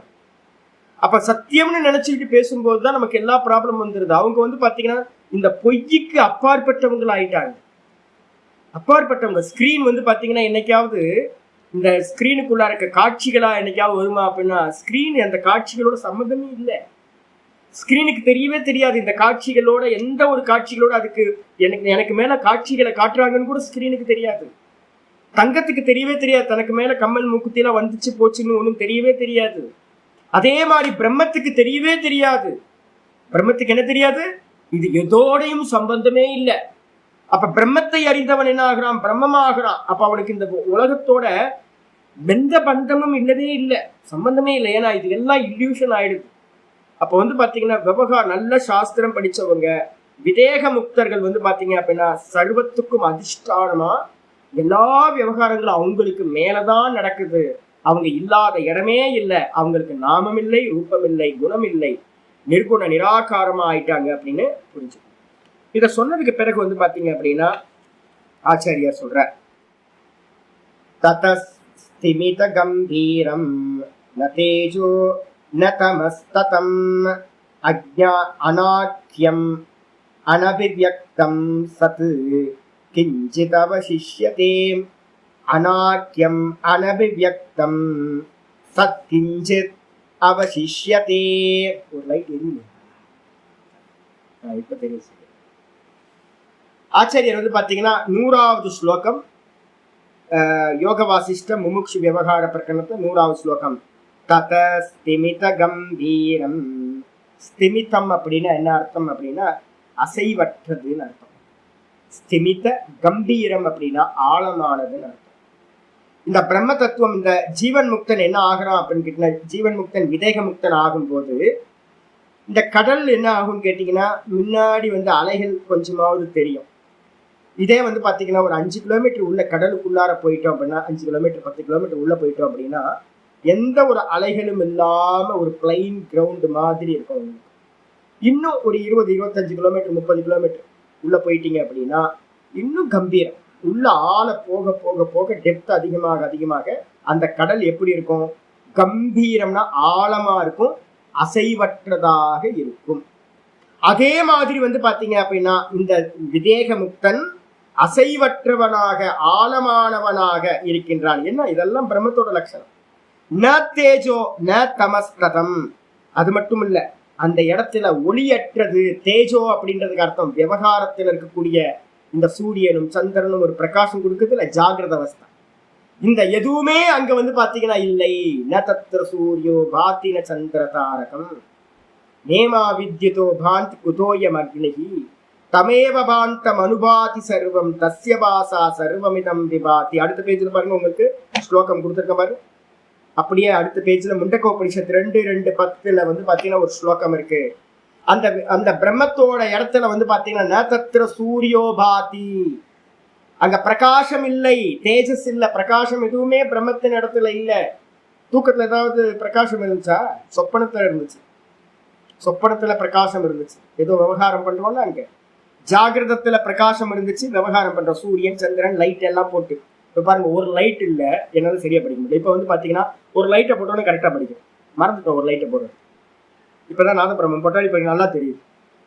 அப்ப பாத்தீங்க அப்படின்னா விவகாரம் பண்றதுக்கு இப்ப என்ன தேவைப்படுது? ஜாகிரதத்துல லைட்டு, வெளியில போனா சூரியன், ராத்திரியில சந்திரன், நட்சத்திரங்கள், தீபம். சொப்பனத்துல பாத்தீங்கன்னா அங்கேயும் பிரகாசம் இருக்கு, அங்கேயும் விவகாரம் பண்றோம். ஆனா எந்த பிரகாசம் தெரியல. தூக்கத்துல சூரியன் இல்ல, சந்திரன் இல்ல, நட்சத்திரம் இல்ல, ஒண்ணுமே இல்ல அங்க. அப்போ அதேதான் பிரம்மஸ்வரூபத்திலையும் சொல்லுது. ஆனா தூக்கத்துல என்ன இருக்கு? வெறும் இருட்டு, வெறும் இருட்டு, ஒன்னும் தெரியலன்னு சொல்றோம்ல, வெறும் இருட்டு. அப்ப பாத்தீங்கன்னா இந்த பிரம்ம தத்துவத்துல என்ன இல்லைன்னா ந தேஜோ. அந்த பிரம்ம தத்துவத்துல பாத்தீங்கன்னா பிரகாசம், சூரிய பிரகாசமோ சந்திர பிரகாசமோ தீப பிரகாசமோ எந்த ஒரு பிரகாசமும் இல்லை. ந தமஸ்ததம். ஒருவேளை ஏதாவது இருட்டா சுவாமி, முழுசா இருட்டா அந்த பிரம்மம் அப்படின்னா, இருட்டினால வியாபிக்கப்பட்டதும் அது இல்லை. ததம்னா வியாபகம்னு அர்த்தம், வியாபிக்கப்பட்டதுன்னு அர்த்தம். தமஸ்ததம் அப்படின்னு அர்த்தம், இருளால் வியாபிக்கப்பட்டதும் அது அல்ல. அப்ப என்ன சொல்ல வரீங்க அப்படின்னா, சுயம் ஜோதி அப்படின்னு பேரு. வெளியில இருக்கக்கூடிய பிரகாசம் அதுக்கு எதுவுமே இல்லை, அதுவே பிரகாச சுரூபம், சச்சிதானந்தம். அது மட்டும் இல்ல, அநாக்கியம். பேர் இருக்கா சுவாமி? தூக்கத்துக்கு போனாவே பேர் இல்லை. நிறைய நம்ம ஊர்ல எல்லாம் பாத்தீங்கன்னா தாம் பேர் போடலன்னு பாத்தீங்கன்னா எவ்வளவு பிரச்சனை பண்ணுவாங்கன்னு நினைக்கிறீங்க? கல்யாண பத்திரிக்கையில என் பேர் விட்டு போச்சு அப்படின்னு மதுரை திருச்சிக்கு மேல எல்லாம் பாத்தீங்கன்னா எங்களுக்குலாம் ரொம்ப ஆச்சரியமா இருக்கும். வீட்டுல எல்லாம் ஒவ்வொரு வீட்லயும் சண்டையெல்லாம் வரும். ப்ராப்ளம் என்ன ப்ராப்ளம்னா, கல்யாணத்தப்போ ஒரே அடித்தடியா இருக்கும். என்னப்பா அது அங்க அடித்தடியா போகுது என்ன அப்படின்னா, பேரை விட்டுட்டானா. ஆனா பேரை விட்டுட்டானா, இன்விடேஷன்ல பேர் போடல. டெய்லி நமக்கு பேர் இல்லாம பெத்த பெருமான ஆயிடணும். நம்ம தூக்கத்துக்கு போனா யாருக்கும் பேரே இல்ல. அநாக்கியம் அப்படின்னு பேரு. ந மாதா ந பிதா ந பிராமணோ ந சாண்டாலக ந கொசு இல்ல, சிங்கம் இல்ல, எந்த இண்டிவிஜுவாலிட்டி. அப்ப காரண சரீரத்துக்கு போனாவே உங்களுக்கு நேம்லாம் இல்லாம போயிடுது. அப்ப தூக்கத்துல தாண்டி இருக்கிற துரியத்துக்கு போயிட்டீங்கன்னா என்ன ஆகும் அப்படின்னா, அநாக்கியம் அப்படின்னா பெயர் இல்லாதது. இப்போ என்ன சுவாமி சொல்றீங்க? ஆத்மான்னு சொல்றீங்க, துரியம்னு சொல்றீங்க, பிரம்மம்னு சொல்றீங்க, இதெல்லாம் பேர் தானே சுவாமி அப்படின்னா, இந்த எல்லா பேரும் அஜ்ஞான அவஸ்தையில நம்ம டுவாலிட்டியில இருக்கிறதுனால அதை தனிச்சு காட்டுறதுக்காக பேர் சொல்றோம். பிரம்மம் அப்படின்னா என்ன அர்த்தம் தெரியுங்களா உங்களுக்கு? பெருசுக்கெல்லாம் பெருசு. ஆமா, இதை பெருசு, இதை காட்டிலும் அது பெருசு, இதை காட்டிலும் பூமியை காட்டிலும் ஜலம் பெருசு, ஜலத்தை காட்டிலும் அக்னி பெருசு, அக்னியை காட்டிலும் வாயு பெருசு, வாயுவை காட்டிலும் ஆகாசம் பெருசு. அப்ப நீங்க எது பெருசுன்னு சொல்றீங்க? ஆகாசம். அனந்த கோட்டி பிரம்மாண்டங்களும் இந்த ஆகாசத்துலதான் இருக்கு. ஆனா இந்த ஆகாசத்தை காட்டிலும் எது பெரியதோ அதற்கு பெயர் பிரம்மம். பிரகத்வாத் பிரம்ம. அப்ப பாத்தீங்கன்னா பிரம்மத்துக்கு பேரு பிரம்மம் இல்ல, நல்லா புரிஞ்சுங்க. பிரம்மத்துக்கு பேரு பிரம்மம் இல்ல, ரிலேட்டிவ் நேம் தான் பிரம்மம். ஆத்மா அப்படின்னு என்ன சுவாமி அர்த்தம்? சர்வத்தையும் வியாபித்திருப்பது எதுவோ அது ஆத்மா. வியாபித்திருப்பது எதுவோ அது ஆத்மா. நீங்க பார்க்க முடியுமா? பார்க்க முடியாது. ஏன்? நான் தான் நான் தான். அப்ப வந்து பாத்தீங்கன்னா வேற எதுவுமே இல்லை அங்க. அப்ப என்ன அர்த்தம்னா ஆத்மான்ற பேரும் பிரம்மன்ற பேரும் துரியம் மூன்றையும் வியாபித்திருக்கின்ற நாலாவதுக்கு பேரு, மூன்று நிலைகளையும், ஜாகிரத சொப்பன சுசுப்தி, இந்த மூன்று நிலைகளையும் வியாபிச்சு இருக்கிற இந்த நாலாவதுக்கு பேரு துரியம்னு பேரு. அப்ப துரியம்ன்றது கூட நாலாவதா இதை எல்லாத்தையும் வியாபிச்சு எது இருக்கோ அதுதான் அப்படின்னு சொல்லு. அப்ப வந்து பாத்தீங்கன்னா ஆத்மாவுக்கு பேர் இல்லை, பிரம்மத்துக்கு பேர் இல்லை. நம்ம அடையிற வரைக்கும் தான் பேர், ஒரு பேரை வச்சு நம்ம போறோம். ஆனா வந்து பாத்தீங்கன்னா அதுவும் காரணமா தான் பேர் வச்சிருக்கு. அப்ப வந்து பாத்தீங்க அப்படின்னா அந்த தத்துவம் அநாக்கியம், இதுதான் வாஸ்தவம்.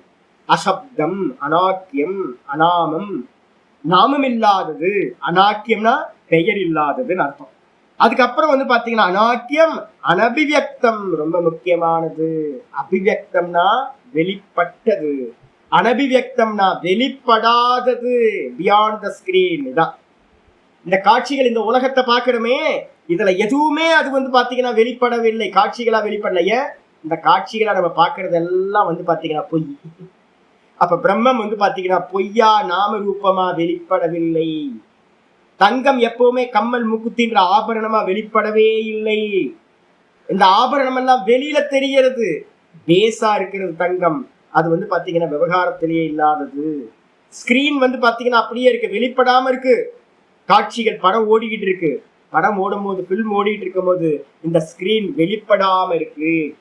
அப்ப வந்து பாத்தீங்கன்னா ஸ்கிரீன் மாதிரி இந்த பிரம்மம் வந்து பாத்தீங்கன்னா சர்வ அதிஷ்டானம், சர்வத்துக்கும் அதிஷ்டானமா இருந்தாலும் வெளிப்படாம இருக்கு. அனபிவியக்தம். அபிவியக்தம்னா வெளிப்பட்டது, அனபிவியக்தம்னா வெளிப்படாதது. அப்ப என்னன்னு சொல்ல வரீங்க சுவாமி அப்படின்னு கேட்டீங்கன்னா சத்கிஞ்சித் அவசிஷ்யதே. அப்ப ஜீவன் முக்தன் இறந்து போனா விதேக முக்தன் ஆகிறான். அந்த விதேக முக்தன்ட்ட வந்து பாத்தீங்கன்னா என்ன மிச்சம் இருக்கும் சுவாமி அப்படின்னு கேட்டீங்கன்னா நல்லா தெரிஞ்சுங்க. யாரையாவது வந்து பாத்தீங்கன்னா கண்டபடி படிச்சுட்டு மகாபெரியவர் அசிங்கப்படுத்துறது, இவர் வந்து பாத்தீங்கன்னா ரமண பகவான் சமாதி ஆனோன்னு ஒரு ஜோதி இங்க இருந்து அப்படியே போச்சான். சென்னையில இருந்து ஒருத்தர் பார்த்தா, இங்க இருந்து ஜோதி கிளம்பி போச்சு. என்ன ஜோதி கிளம்பி போச்சு? அவர் எங்கேயும் போறதும் இல்லை, வரதும் இல்லை, போக்குவரவற்ற ஆள்னு சொல்லியாச்சு. ரமண பகவானே சொல்றாரு, இந்த உலகம் இருக்கான்னு கேட்கிறார். சொர்க்கம் இருக்கான்னு கேட்டதுக்கு இந்த உலகம் இருக்கா, இதுவே சத்தியம் இல்லை, இதுவே பொய். அப்ப பகவானே வந்து பாத்தீங்கன்னா என்ன பண்றாரு, அவரோட ஞானம் வந்து பாத்தீங்கன்னா அவ்வளவு ஸ்பஷ்டமா இருந்துச்சு. இந்த லோகங்கள் எதுவுமே இல்லை அப்படின்றாரு. நானுக்கு அந்நியமா வேற ஒண்ணுமே இல்லைன்ற. அப்ப அவர் எங்க போனார், எங்க போனார் அப்படின்னா அவர் அப்படியே ஜோதியா போனார். எங்க போனார், எதுக்கு போனார் கேள்வி கேட்டு பாத்தீங்க அப்படின்னா யாருக்கு ஆன்சரே தெரியும். எங்க போனாருன்னு கேளுங்க பார்க்கலாம். டிவி இன்னும் இருக்கு, இன்னும் வந்து பாத்தீங்கன்னா யூடியூப்ல வந்து பாத்தீங்கன்னா அவரோட சீரியல்ல வந்து பாத்தீங்கன்னா போட்டுட்டு இருக்காங்க. ஜோதி ஸ்வரூபமா புக்ல எல்லாம் எழுதிட்டு இருக்காங்க. எங்க போனாரு கேளுங்க. போனா என்ன ஆகணும், வரணும். போனா வரணும். அப்ப எங்க போய் இருக்காரு? இப்ப அவர் எங்க இருக்கார்? ரமணர் வந்து பாத்தீங்கன்னா எங்கேயாவது போனாருன்னா எங்கேயாவது போய் இருக்கணும்ல. எங்க இருக்கார்? பிரம்மலோகத்துக்கு போனாரா, இல்ல சொர்க்கத்துக்கு போனாரா, எங்க போனார்? இப்ப ஜீவன் முக்தர்களுக்கு வந்து பாத்தீங்கன்னா போக்கும் வரவும் இல்லை, போறதும் இல்லை, வரதும் இல்லை. அத்திரைவ பிரவிலியந்தே. இங்கேயே அவங்களோட இந்த லிங்க தேகம் என்ன ஆயிடுது, லயமாயிடுது, எங்கேயும் போறது இல்லை. ஆனா இவங்க வந்து பாத்தீங்கன்னா கதை கதையா வந்து பாத்தீங்கன்னா சொல்லிட்டு இருக்காரு. எல்லாம் ஏகப்பட்ட கதைகள் இருக்கு, எல்லாம் மித்து தான், ஃபுல்லா மித்து. அவங்கவுங்க ப்ரொஜெக்ஷனை வந்து பாத்தீங்கன்னா தன்னை வந்து அடையாளப்படுத்திக்கிறதுக்காக நிறைய கதைகளை சொல்றாங்க. ஜீவன் முக்தர்களுக்கு வந்து பாத்தீங்கன்னா விதேக முக்தியை அடையும் போது மிச்சம் என்ன இருக்கும்னு கேட்டீங்க அப்படின்னா என்ன மிச்சம் இருக்கும்? சத்து கிஞ்சித்து அவசிஷ்யதே. வெறும் சத்து மட்டும்தான் இருக்கும் வஸ்துவா. விவகாரத்துல என்ன மிச்சம் இருக்குன்னு யாராவது கேட்டா என்ன சொல்வீங்க?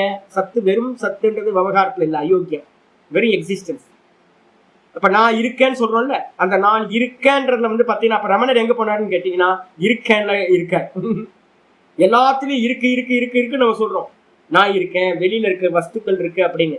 அப்ப எல்லாத்துலயும் இருக்கிற அந்த இருப்புக்கு பேரு சத்துன்னு பேரு, பிரம்மத்துக்கு பேரு. சத்து மட்டும் மிச்சம் இருக்கு, விவகார அயோக்கியம். பிருகதாரண்யத்தை சொல்லுது, இந்த மனுஷன் போனது பிறகு என்ன மிச்சம் இருக்கு அப்படின்னும் போது இவங்க வந்து நம்ம மைத்திரை வந்து பாத்தீங்கன்னா ஹஸ்பண்ட் கிட்ட கேட்கறாங்க, யாக்கியவல்கிய மகரிஷிட்ட, கிம் அவசிஷ்யத்தே, இந்த மனுஷன் வந்து பாத்தீங்கன்னா இறந்து போன பிறகு நம்மளெல்லாம் பார்த்து கேட்கிறேன், இந்த மனுஷன் இறந்து போன பிறகு என்ன மிச்சம் இருக்கும் அப்படின்னு கேட்கும்போது வெறும் நாம ஏவ அப்படின்ற. ஆள் போயிட்டாரு, இப்ப என்னோட தாத்தா பேர் இருக்கு, ராஜராஜ சோழன் பேர் இருக்கு, யாரெல்லாம் செத்து போனாங்களா அவங்க பேரெல்லாம் நம்ம சொல்றோமா? அது கொஞ்ச நாள் வந்து பாத்தீங்கன்னா பெரிய காரியம் அவங்களோட பேர் வந்து கொஞ்ச நாள் அதிகமா நிக்குது. மீதி இருக்கிறதெல்லாம் வந்து நம்மலாம் 3 தலைமுறைக்கு முன்னாடி இருக்கிறவங்க பேர் நம்மளோட சொந்த தாத்தாங்க பாட்டிங்களோட பேரே தெரியாது. தாத்தா பேர் தெரியும், பாட்டி பேர் தெரியாது நிறைய பேர். அப்போ மிச்சம் என்ன இருக்கு அப்படின்னு கேட்டா, இறந்த பிறகு பேர் மட்டும் மிச்சம் இருக்கும். அதுவும் கொஞ்ச நாள் கழிச்சு என்ன ஆயிடும், இல்லாம போயிடும். இப்ப வந்து பாத்தீங்கன்னா தேகம்லாம் இல்ல, பேர் இருக்கு, தேகம் இல்ல. பேர் ஒரு வஸ்து இல்லைல்ல. அப்ப வஸ்து எதுவா இருக்கு அப்படின்னு கேட்டீங்கன்னா வெறும் சத்து மட்டும் மிச்சம் இருக்கிறது அப்படின்னு சொல்லுது. அப்ப இந்த பிரம்மத்துக்கு என்ன பேரு அப்படின்னு கேட்டீங்கன்னா, பிரம்மம் வந்து பாத்தீங்கன்னா வெறும் சத்தா இருக்கிறது. கட்டோபனிஷத்துல வந்து பாத்தீங்கன்னா 3:2 பக்கத்துல எழுதிக்கணும். இந்த பிரம்மத்தை எப்படி அறியணும், தன்னை எப்படி அறியணும்னு ஒரு கேள்வி வரும்போது ரொம்ப முக்கியமான கேள்வி வந்து பாத்தீங்கன்னா வருது, இந்த நானை எப்படி வந்து பாத்தீங்கன்னா அறியணும், எப்படி அறிஞ்சா மோட்சம் நமக்கு கிடைக்கும். நம்மளை இப்ப எப்படி அறியறோம், நான் பரமஹம்சானந்தா, எனக்கு தேகம் இருக்கு, எனக்கு மனசு இருக்கு, எனக்கு புத்தி இருக்கு, நான் நிறைய கர்மத்தை பண்ணியிருக்கேன், புண்ணியம் பாப்பம் எல்லாத்தையும் பண்ணியிருக்கேன், அடுத்த ஜென்மத்துக்கு போவேன், நான் சம்சாரி, நான் துக்கி, நான் சுகி, நான் கர்த்தா, நான் போக்தா அப்படின்னு நிறைய விஷயங்கள் நினைச்சிருக்கோம்ல, இதான் சம்சாரம். அப்ப தன்னை எப்படி அறியணும் அப்படின்னும் போது 3:2 அத்தியாயம் தானே, ஆமா 2:3 2:3:13 எழுதிங்க. 2:3:13 மந்திரம் அத சொல்றது. அஸ்தி இத்யேவ உபலப்தவ்யஹ தத்வபாவேன சோபயோஹ அஸ்தி இத்யேவ உபலப்தஸ்ய தத்வபாவ பிரசீததி. ரொம்ப அருமையான மந்திரம். நம்மளை எப்படி அறியணும் அப்படின்னா, வெறும் இருக்கிறேன் இருக்குல்ல, அந்த இருக்கிறேன், அந்த வெறும் இருப்பு மட்டும்தான் நான் அப்படின்னு அறிய வேண்டும். சாதகர்களுக்கு எல்லாத்துக்கும் மோட்சத்துக்கான சாதனம் சொல்லும் போது எது எது வந்து பாத்தீங்கன்னா இருக்கு, மரணம் இல்லாதது அந்த சத்து மட்டும்தான். தேகத்தோட அறிஞ்சிங்க அப்படின்னா தேகத்துக்கு மரணம் சம்பவிச்சிருமா, போச்சு போய். நீங்க இருக்கிறேனோட வேற எதை ஆட் பண்ணீங்கன்னாலும் அது இல்லாம போகும். அப்பெல்லாம் துக்கம் வந்துடும். நம்ம சாகாதவன் ஆகணும் அப்படின்னா எதுக்கு சாவு இல்லையோ அப்படி நம்மளை அறியணும். எதுக்கு சாவு இல்லை அப்படின்னா வெறும் இருப்புக்கு மட்டும் சாவு இல்லை, வெறும் எக்ஸிஸ்டன்ஸ். அப்ப நம்மளை எப்படி அறியணும் அப்படின்னு கேட்டீங்கன்னா, நான் இருக்கிறேன், இதுதான் நம்மளுடைய உண்மையான சொரூபம். வந்து நான் இருக்கிறேன். இந்த நானும் வாஸ்தவத்துல எதை வச்சு பேஸ் பண்றோம், நீங்க இருக்கிறதுனால நான் சொல்றேன், நீங்க இருக்க செகண்ட் பர்சன் இருக்கிறதுனால நான் நீ அப்படின்ற விவகாரம் இருக்கு. அப்ப வந்து பாத்தீங்கன்னா எப்படி அனுபூதி பண்ணணும் அப்படின்னா, அனுபூதி பண்ண வேண்டியது இருக்கிறேன், அஸ்மி, இவ்வளவுதான். இருக்கிறேன் அப்படின்றது தான் அனுபூதி. இப்படிதான் அஸ்தி இத்யேவ உபலப்தவ்யா. இந்த அப்போ உலகத்துல இருக்கிறதெல்லாம் எப்படி சாமி அறியணும் அப்படின்னா, உலகத்துல இருக்கிற சர்வத்தையும் நீங்க என்ன பண்ணணும், இருக்கிறது இருக்கிறது இருக்கிறது மட்டும்தான் அனுபூதி பண்ணணும். மேல இருக்கிற நாமம் ரூபம் உண்மை இல்லை. நாம ரூபம் எல்லாம் போய் இருக்கிறது. பகவான் எப்படி இருக்கார், பகவான் எப்படி இருக்கார், இருக்கிறதா இருக்கார், எல்லாத்துலயும் இருக்கார். அப்படி அறிஞ்சா என்ன ஆகும் சுவாமி அப்படின்னா, தத்துவபாவேன சோபயோ. தத்துவபாவம்னா என்ன அர்த்தம் அப்படின்னு கேட்டீங்கன்னா, வெளியில இருக்கக்கூடிய எல்லாம் 18:55 இன்னைக்கு காலையில சொல்லியிருந்தேன் கீதா. இந்த உலகத்துல இருக்கிற எல்லா நாமரூபங்களிலையும் அவர் தான் இருக்கார். எல்லா நாமரூபங்களாவும் அவர் தான் இருக்கார். ஏன், எல்லா நாமரூபங்களுக்கு கீழையும் அஸ்தி பாதி பிரீத்தி நாம ரூபம் ச பஞ்சகம். இந்த உலகத்துல இருக்கிறது எல்லாம் எப்படி இருக்கு, 5 அம்சங்களை உடையதா இருக்கு. மலை இருக்கிறதுன்னு சொல்றோம். மலைன்றது நாமம், திருவண்ணாமலைன்றது நாமம், ஒரு ஃபார்ம். அந்த ஃபார்ம் பார்த்தா என்ன அற்புதமா இருக்குல்ல. நானும் சுத்தி சுத்தி இத்தனை 15 வருஷமா பார்த்துட்டு இருக்கேன். ஒவ்வொரு நாளும் ஆச்சரியமாவே இருக்கேன். என்ன கவர்ச்சி இருக்கு அதுல, என்னவோ இருக்கு, என்னன்னே தெரியல. அதே மாதிரி கைலாய மலையை பார்த்துக்கிட்டே இருக்கேன். நானும் கைலாய சிகரத்தை வந்து பாத்தீங்கன்னா பார்த்துக்கிட்டே இருக்கேன், என்னவோ இருக்கு.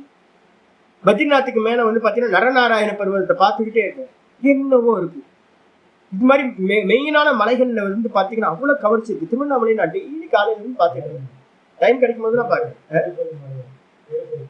ஆமா, எல்லாத்துலயும் திருப்பதி மலையும் இது ரொம்ப அருமையான மலை. பார்க்கும்போது தூரத்துல இருந்து பார்க்கும்போதே அது பக்கத்துல போகும்போது ஆனந்தமா இருக்கும். அப்போ வந்து பாத்தீங்கன்னா இருக்கிறதுன்றது மட்டும்தான் சத்தியம். அதுக்கு மேல இருக்க நாமம் ரூபம் பொய், ஜெகத் ரூபம். அதுக்கு கீழே அந்த இருக்கிறதுன்னு சொல்றமே அது என்னது அப்படின்னா அஸ்தி பாதி பிரீத்தி சக்தி சித்த ஆனந்தம் சொல்றது. அப்ப பகவான் எங்க இருக்காருன்னு யாராவது கேட்டாங்கன்னா நீங்க என்ன சொல்லணும், எந்தெந்த வஸ்துவையெல்லாம் நம்ம பார்க்கிறோமோ அந்த வஸ்துக்கு கீழே இருக்கிறதா பகவான் இருக்கின்றார் என்று பகவானை அறிய வேண்டும். அது வெளியில. அதே உள்ள அறியும் போது அந்த பகவான் எப்படி இருக்கார் அப்படின்னு கேட்டீங்கன்னா அவர்தான் இருக்கிறேன் என்று இருக்கிறார். நம்ம சொல்றோம்ல நான் இருக்கிறேன் அப்படின்னு, அதுதான் பகவான். இந்த விதமா அறியறதுக்கு பேரு தத்துவபாவமா அறியறதுன்னு பேரு. அது மாதிரி அறியறதுனால என்ன ஆகும், அஸ்தித்யவ உபலப்தஸ்ய, அந்த பிரம்ம தத்துவம் இருக்கு அப்படின்னு எவன் அறிகின்றானோ அவனுக்கு வந்து பாத்தீங்கன்னா உள்ளுக்குள்ளார அந்த இருக்கிறது தான் இருக்கிறேன் அப்படின்னு தன்னை வெளிப்படுத்துகின்றது அப்படின்னு. அப்போ அறியறதுல வந்து பாத்தீங்கன்னா என்ன பண்ணணும், அறிதல் நாம ரூபம் இல்லாம வெறும் சத்தா அறியறது, இருப்பா அறியறது தான் வாஸ்தவம், அதுதான் பிரம்மம். அப்ப விதேக முக்தன் என்னவாயிடுவான், வெறும் பிரம்மமா இருப்பான். சொல்லியாச்சு. பாஷ்யத்துக்கு வந்துருங்க. ஏவம் விதையா, ஏவம் விதையான இந்த விதமாக, இந்த விதமாக விதேக முக்தியா, விதேக முக்தியை வந்து பாத்தீங்கன்னா என்ன பண்ணணும், சதுர்ஷ்யோக்தேர் ஜீவன் முக்த அபி, இதுக்கு சமமாயது அப்படின்னு கேட்டீங்கன்னா ஜீவன் முக்தனுக்கும் விதேக முக்தனுக்கும் ஒன்னே ஒண்ணுதான் டிஃபரன்ஸ். மற்றபடி அனுபவத்துல வந்து பாத்தீங்கன்னா எந்த வித்தியாசமும் இல்லை. என்ன வித்தியாசம் அப்படின்னா ஜீவன் முக்தனுக்கு மேல ஒரு தேகம் இருக்கு, விதேக முக்தனுக்கு தேகம் இல்லை. அனுபவத்துல ஏதாவது டிஃபரன்ஸ் இருக்குமா அப்படின்னு கேட்டீங்கன்னா ஜீவன் முக்தனுக்கும் இந்த உலகம் இந்த தேகம் இல்லை, விதேக முக்தனுக்கும் தேகமும் ஜீவனும் இந்த ஜீவனும் தேகமும் ஜெகத்தும் இல்லை. அப்ப வந்து பாத்தீங்கன்னா அனுபவத்துல ரெண்டு பேர்த்துக்கும் எந்த டிஃபரன்ஸும் இல்லவே இல்லை. முன்னாடியே நம்ம பார்த்துக்காது, அனுபவத்துல எந்த வித்தியாசமும் இல்லை ஜீவன் முக்தனுக்கும் விதேக முக்தனுக்கும். ஒரே வித்தியாசம், தேகம் இருந்தா ஜீவன் முக்தன், தேகம் போச்சு அப்படின்னா விதேக முக்தன். பிரம்மத்தை அறிஞ்ச மாத்திரத்திலேயே அவர்கள் என்ன ஆயிடுறாங்க, பிரம்மமா ஆயிடுறாங்க. அப்ப நம்ம விவகாரத்துக்காக தான் ஜீவன் முக்தன் விதேக முக்தன் அப்படின்னு விவகாரம் பண்றோம். வாஸ்தவத்துல சாஸ்திர திருஷ்டியில அவனோட பார்வையில இருந்து பாத்தீங்க அப்படின்னா பிரம்மத்துக்கு அந்நியமா அறியப்பட்ட நிலையில் பிரம்மம் மட்டும்தான் இருக்கு, ஜீவனும் இல்லை முக்தனும் இல்லை ஒண்ணும் இல்லை. இதான் புரிஞ்சுக்கணும். ஆச்சாரியர் சொல்றாரு சாதுர்ஷ்ய உக்தேர், சாதுர்ஷ்யம் அப்படின்னா சமத்தன்மை. எதோட சமத்தன்மைனா ஜீவன் முக்தவபி, விதேக முக்தன் போலவே சமத்தன்மையானது ஜீவன் முக்தனுக்கும் ஒரே மாதிரி இருக்கு. யாவத்து யாவத்து நிர்விகல்ப அதிசய தாவத்து உத்தமத்துவம் திரஷ்டவியம். இந்த ஜீவன் முக்தனை வந்து நம்ம பிரிக்கும் போது என்ன பண்றோம் அப்படின்னா, உங்களுக்கு திரும்ப ஞாபகப்படுத்துற ரெண்டு விதமான ஒரு, நான் வந்து பார்த்தீங்கன்னா அப்பப்போ ஏதாவது புதுசாக இன்ட்ரடியூஸ் பண்ணிக்கிட்டே இருப்பேன், அப்போதானே ஞானம் பெருகும். சப்த பூமிகள் அப்படின்னு ஒன்று சொல்லியிருக்கோம், ஞாபகம் இருக்கா உங்களுக்கு? சப்த ஞான பூமிகள் அப்படின்னு 7 பூமிகளை நம்ம சொல்றோம். ஒண்ணு வந்து பாத்தீங்கன்னா சுபேச்சா, ஃபர்ஸ்ட் பூமி. இப்ப நம்ம சத் சங்கம் நிறைய பேர் அங்க இங்க பிரவச்சனங்கள்லாம் கேட்டு இன்ஸ்பயர் ஆயிருப்போம். ஒருத்தர் சொல்றாரு, நல்லா என்ஜாய் பண்ற மாதிரி பிரவச்சன கர்த்தாக்கள்லாம் பாருங்க பேசும்போது. ஒரு ஐயங்கார் வந்து பாத்தீங்கன்னா வெங்கடேசன், டாக்டர் வெங்கடேசன் ஒருத்தர் பேசுறேன், வைஷ்ணவன். ரொம்ப நல்லா வந்து பாத்தீங்கன்னா ஜோக் அடிச்சு நல்லா சந்தோஷமா நல்ல லைவா பேசும்போதே வந்து பாத்தீங்கன்னா அவ்வளவு சந்தோஷம். வைஷ்ணவர்கள் பேசும்போது ஒரு அதுல ஒரு சாமர்த்தியம் பகவான் கொடுத்து வச்சிருக்காரு. எல்லாத்தையும் மன மகிழ்ச்சி, நல்ல மனசு வந்து மகிழ்ச்சியை உண்டு பண்ற மாதிரி பேசுறேன். எல்லா வைஷ்ணவர்களுக்கும் பாருங்க, வைஷ்ணவர்களுக்கு இயல்பாவே பகவான் வந்து அதை அனுகிரகம் பண்ணியிருக்காரு. அதெல்லாம் கேட்டு கேட்டு கேட்டு கேட்டு மெதுவா மெதுவா மெதுவா நமக்குள்ளார ஒரு ஆசை வரும். அப்ப முதல் இது வந்து பாத்தீங்கன்னா சத் சங்கத்தை அட்டன் பண்ணி அதுல சுகம் காண ஆரம்பிச்சீங்கன்னா அதுக்கு பேர் என்ன பேரு, சுபேச்சான்னு பேர். மெதுவா மெதுவா அந்த சுபேச்சா இன்க்ரீஸ் ஆகி அங்கங்க பிரவச்சனக்காரர்கள் என்ன சொல்லுவாங்கன்னா, இது இந்த உபனிஷத்துல இருக்கு, இது இந்த ராமாயணத்துல இருக்கு, இது மகாபாரதத்துல இருக்கு, இது பிரம்மசூத்திரத்துல இருக்கு, அங்கங்க வந்து பாத்தீங்கன்னா அந்த மூல கிரந்தங்கள் அப்பப்ப பேர் சொல்லிக்கிட்டே வருவாங்க. ஒரு நாள் வந்து பாத்தீங்கன்னா நல்ல புத்திசாலியா இருக்கிறவங்க கொஞ்சம் லைட்டா யோசனை, இவங்க எங்க இருந்து சொல்றாங்களோ அதையே நம்ம படிச்சுட்டா என்ன ஆகும், சூப்பர், இவங்க சொல்றது நம்ம கேட்க வேணாம்ல. இப்போ நான் வந்து சொல்லும் போதே பிரம்மசூத்திரம் அங்க இங்கன்னு சொல்றேன். அப்ப நமக்குள்ளார என்ன ஒரு இச்சை உண்டாகும் அப்படின்னா நம்மளும் அதை படிக்கணும்னு ஒரு இச்சை உண்டாகும். அப்ப சத் சங்கத்துல சுப இச்சை வந்து பாத்தீங்கன்னா சத் சங்கத்தினால சுப இச்சை உண்டாகும். என்ன சுப இச்சை அப்படின்னா வேதாந்தம் படிக்கணும், உபனிஷத்து படிக்கணும் அப்படின்னு ஒரு இச்சை வரும். அந்த இச்சை வந்த மாத்திரத்தை தான் முதல் பூமின்னு பேரு. இந்த இச்சை வந்த மாத்திரத்துல அவன் என்ன பண்றான், குரு உபசதனம் அப்படின்னு பேரு. சத் சங்கமா கேட்டு கேட்டு கேட்டு ஒரு டைம்ல என்ன ஆயிடுதுன்னு கேட்டீங்கன்னா அவன் என்ன பண்றான், குருநாதரை போய் அடையிறான். முறையா உட்கார்ந்து மணிக்கணக்கா இப்ப நம்ம படிக்கிறோம்ல அது மாதிரி பதம் பதமா ரொம்ப சந்தோஷம்லாம் இருக்காது. அவங்க சத்சங்கத்துல இருக்கிற மாதிரி என்டர்டெயின்மெண்ட்லாம் இங்க இருக்காது. இது வந்து ரொம்ப சீரியஸா சப்ஜெக்ட் வந்து சீரியஸா பதம் பதமா போகும். அப்ப வந்து பாத்தீங்கன்னா குரு உபசதனம் அப்படின்னா குருவை அடைதல். சுபேச்சா, சுபேச்சையினால வந்து பாத்தீங்கன்னா குருவை அடைதல் நடக்கும். குருவை அடைஞ்சா என்ன பண்றது, விபூதி வாங்கிட்டு வந்தா போதுமா, ஞானம் வருமா, டெய்லி போய் சாமி விபூதி கொடுங்க ஆசீர்வாதம் பண்ணுங்க போதுமா, இல்லை.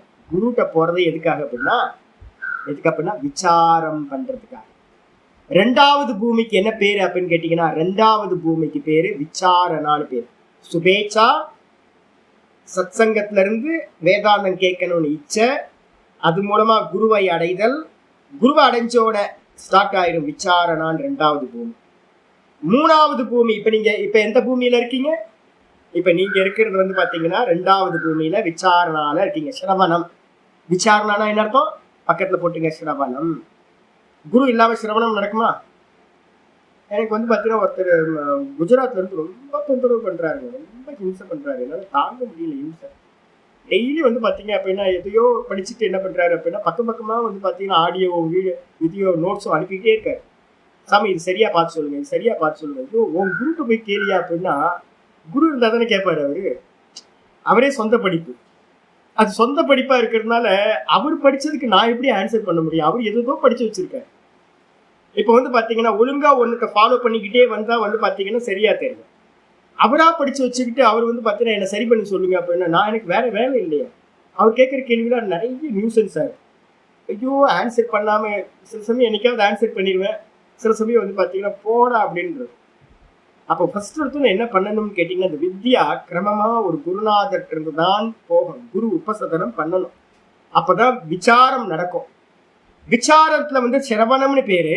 கூடவே வந்து பாத்தீங்கன்னா என்ன பண்ணணும்னு கேட்டா மூணாவது பூமி தனுமானசி அப்படின்னு பேரு. மூணாவது பூமி தனுமானசி அப்படின்னா மனசு மெலிந்து போகுதல். மனசு மெதுவா மெதுவா வாசனைகள் எல்லாம் மெதுவா போகும். நான் இப்போ உங்களுக்கு ஆரம்பத்தை சொன்னல, ஒரு 10-12 வருஷம் பண்ணினீங்க அப்படின்னா பாடம் கேட்டுட்டே இருந்தீங்கன்னா உள்ளுக்குள்ளார நிறைய வாசனைகள் இல்லாம போயிடும். சிரவணம் லௌகிகமா இருந்த எல்லாமே நிர்மூலமாயிடும். இங்க போகணும் அங்க போகணும் எல்லாம் போயிடும். ரிலாக்ஸா உட்கார்ந்து இருக்க முடியும். அப்ப வந்து பாத்தீங்கன்னா மனசு வந்து பாத்தீங்கன்னா என்ன ஆகுறது, மெலிஞ்சு போறது, வாசனைகள் இல்லாம போறது. அதுக்கு என்ன பேரு அப்படின்னா தனுமானசி அப்படின்னு மூணாவது பூமி தனுமானசி. இந்த தனுமானசியில வந்து என்ன பேரு அப்படின்னா மனனம் அப்படின்னு போட்டு மனனம் ஆயிடுச்சா. இதுக்கு அடுத்தது வந்து பாத்தீங்க அப்படின்னா நாலாவது பூமி. மனனத்துக்கு அப்புறம் நிதித்தியாசனத்துக்கு ஒருத்தன் ஆத்ம தியானத்துக்கு போவான். ஆத்ம தியானத்துல உட்கார்ந்து வந்து பாத்தீங்கன்னா அனுபூதி பண்ணும்போது சத்வாபத்தி அப்படின்னு பேரு. சத்வ ஆபத்தி சத்வாபத்தி. சத்வாபத்தி அப்படின்னா என்ன அர்த்தம் அப்படின்னா அந்த வெறும் சத்த அனுபூதி பண்றது. நான் சத்தா இருக்கேன், வெறும் சச்சிதானந்தமா வெறும் இருப்பா இருக்கேன்னு அறியறதுக்கு பேரு சத்வாபத்தின்னு பேரு. பிரம்மத்தை அடைதல், அதான் ஆத்ம சாட்சா்காரம், பிரம்ம சாட்சா்காரம். ஆமா, அதுக்கு பேர் என்ன பேரு அப்படின்னா பிரம்மவித் அப்படின்னு பேரு. சிரவணம், மனனம், நிதித்தியாசனம். அந்த நிதித்தியாசனத்தோட பரிபக்குவத்துல வந்து ஆத்ம சாட்சா்காரத்துக்கு பேர் தான் நாலாவது பூமிக்கு பேரு சத்வாபத்தின்னு பேரு. அதுக்கு இன்னொரு பேர் என்ன பேரு பிரம்மவித் அப்படின்னு பேரு. பிரம்மத்தை அனுபூதி செய்தவன். இந்த அனுபூதி பண்ணவனுக்கு பிறகு இருக்கிறது என்னன்னு கேட்டீங்கன்னா அஞ்சாவது பூமிக்கு பேரு பிரம்மவித்து வரன் அப்படின்னு பேரு. பிரம்மவித்து வரன் அப்படின்னு பேரு. அந்த பிரம்மவித்து வரன் வந்து பாத்தீங்கன்னா என்ன பண்ணுவான், இப்ப நாங்க வந்து கமிட்மெண்ட்ல இருக்கோம், அதனால வந்து பாத்தீங்கன்னா பாடம் எடுக்கணும் இதெல்லாம் இருக்கா. ராமகிருஷ்ண பரமஹம்சர் என்ன பண்ணுவார் அப்படின்னு கேட்டீங்கன்னா பேசிக்கிட்டு இருப்பார், திடீர்னு மேகத்தை பார்ப்பார், சமாதிக்குவார். எதையாவது பார்ப்பாரு, ஒரு இனிப்பு எடுத்து ரசகுல்லா எடுத்து வாயில விட்டாரு, சமாதி போயிடுவார். ரொம்ப ஈஸியா போயிடுவாரு. அப்ப வந்து பாத்தீங்கன்னா உள்ள போயிட்டு அவங்களே சமாதியில இருந்து வெளியில வந்துருவாங்க. அவங்களே போவாங்க, அவங்களே வெளியில வருவாங்க. சமாதின்றது பிரம்ம நிலை. இப்ப நம்ம எப்படி தூக்கத்துக்கு நம்மளே உள்ள போறோம், தூங்கி போறோம், திரும்ப நம்மளே வந்து பாத்தீங்கன்னா தூக்கத்துல இருந்து வேக்க பாக்குறோமோ, அதே மாதிரி அந்த பிரம்மவித்துக்கு அடுத்து இருக்கிற வரன் வந்து பாத்தீங்கன்னா வெளியில போவான், வருவான். பிரம்மவித்து அப்படின்னா பிரம்மவித்து தான் வந்து பாத்தீங்கன்னா கிரேட் ஆர்ட் சதாசிவ பிரம்மேந்திரன் மாதிரி, ரமணர் மாதிரி ஏதோ ஒரு சங்கல்பத்தினால அவங்க என்ன பண்ணுவாங்கன்னு கேட்டீங்கன்னா சமாதியில இருந்து வெளியில வந்து இந்த டீச்சிங்ஸ் எல்லாம் பண்ணிக்கிட்டு இருப்பாங்க. ரொம்ப அபூர்வமா இருக்கும். ஸ்ருதிக்கு முரண்படாத டீச்சிங்ஸ், சுவானுபவத்துல இருந்து பேசிட்டு இருப்பாங்க. வரன் ஆகிட்டீங்க அப்படின்னா அடிக்கடி வந்து பாத்தீங்கன்னா உள்ள போயிடுவாங்க, வெளியில வருவாங்க. வரியான் அப்படின்னு 2வது ஸ்டேஜ், 6வது பூமிக்கு பேரு பிரம்மவித்து வரியான். பிரம்மவித்து 5, பிரம்மவித்து வரன் 6, பிரம்மவித்து வரியான் 5, 6. அந்த 6வது பூமியில வந்து பாத்தீங்கன்னா சமாதிக்கு போவாங்க, அவங்களால திரும்ப வர முடியாது, லயிச்சு போயிடுவாங்க. அதுலயே தன்மயமாகிறதுன்னு சொல்லுவோம்ல, தன்மயம் ஆவாங்க. அப்ப அவங்கள வந்து பாத்தீங்கன்னா என்ன பண்ணுவாங்க, வலுக்கட்டாயமா அவங்க சிஷ்யர்கள்லாம் எதையாவது, ராமகிருஷ்ண பரமஹம்சரோட ஸ்டோரி படிச்சீங்கன்னா உங்களுக்கு ஃபுல்லா தெரியும். சிஷ்யர்கள் என்ன பண்ணுவாங்க, வலுக்கட்டாயமா அவரை அந்த சமாதியில இருந்து கீழே இழுத்துட்டு வருவாங்க. எப்படி வந்து பாத்தீங்கன்னா இந்த ராவணனோட தம்பி இருக்கான்ல கும்பகர்ணன், கும்பகர்ணன் தூங்குனானா அவனை வந்து பாத்தீங்கன்னா வெளியில கொண்டே வர முடியாது. நிறைய வந்து பாத்தீங்கன்னா ட்ரம்ஸ் எல்லாம் வச்சு அடிச்சு என்னென்னவோ பண்ணி அவனை வெளியில கொண்டு வருவாங்க. அதே மாதிரி சமாதிக்கு போனவனை திரும்ப வந்து முயற்சி பண்ணி வெளியில கொண்டு வந்தாங்கன்னா அது வரியான் அப்படின்னு பேர். பிரம்மவித்து வரியான் 6வது பூமி. 7வது பூமி என்னன்னு கேட்டீங்கன்னா பிரம்மவித்து வரிஷ்டன் அப்படின்னு பேரு. போனவன் வெளியில வரவே மாட்டான். சமாதிக்கு ஒருத்தர் போனாங்கன்னா திரும்ப வெளியிலேயே வரமாட்டான். இப்ப வந்து பாத்தீங்கன்னா தாய்மான சுவாமி வந்து பச்சு சமாதியில போய் உட்கார்ந்தா திரும்ப வரவே இல்லை. சதாசிவ பிரம்மேந்திரருக்கு வந்து பாத்தீங்கன்னா பிரம்மவித்து வரன் வரியான் வரிஷ்டன் இந்த 3த்துக்கும் போனவன். ராமகிருஷ்ண பரமஹம்சரும் வந்து பாத்தீங்கன்னா 3த்தையும் இது பண்ணவன். சில பேர் உள்ள போவாங்க, திரும்ப வெளியிலேயே வரமாட்டாங்க, அது மாதிரி ஆயிடுறது. அப்ப வந்து பாத்தீங்கன்னா இது 7 பூமிகள் வந்து பாத்தீங்க அப்படின்னா இதுக்கு என்ன பேரு, சப்த ஞான பூமிகள்னு பேரு. அப்போ இததான் இங்க ஆச்சாரியார் இங்க சொல்றாரு பாருங்க கரெக்டா. யாவது யாவத்து நிர்விகல்ப சமாதி அதிசயா ஜீவன் முக்த அபி. ஜீவன் முக்த நிலையில எத்தனாவது பூமியில ஜீவன் முக்தி கிடைச்சிரும், பிரம்மத்தை அறிஞ்சு 4வது பூமியிலேயே நீங்க ஜீவன் முக்தன் தான். பிரம்ம வித்து அப்படின்னு பேர் வருது. சத்வாபத்தின்னு அதுக்கு ஒரு பேர் இருக்கு, பிரம்ம வித்துன்னு ஒரு பேர் இருக்கு. முதல் பூமி வந்து பாத்தீங்கன்னா சுபேச்சா, 2வது பூமி விசாரணா. இப்ப நம்ம நிக்கிறது விசாரணையில இருக்கோம். 3வது பூமி தனுமான சீல வாசனைகள் மெலிஞ்சி போகணும்.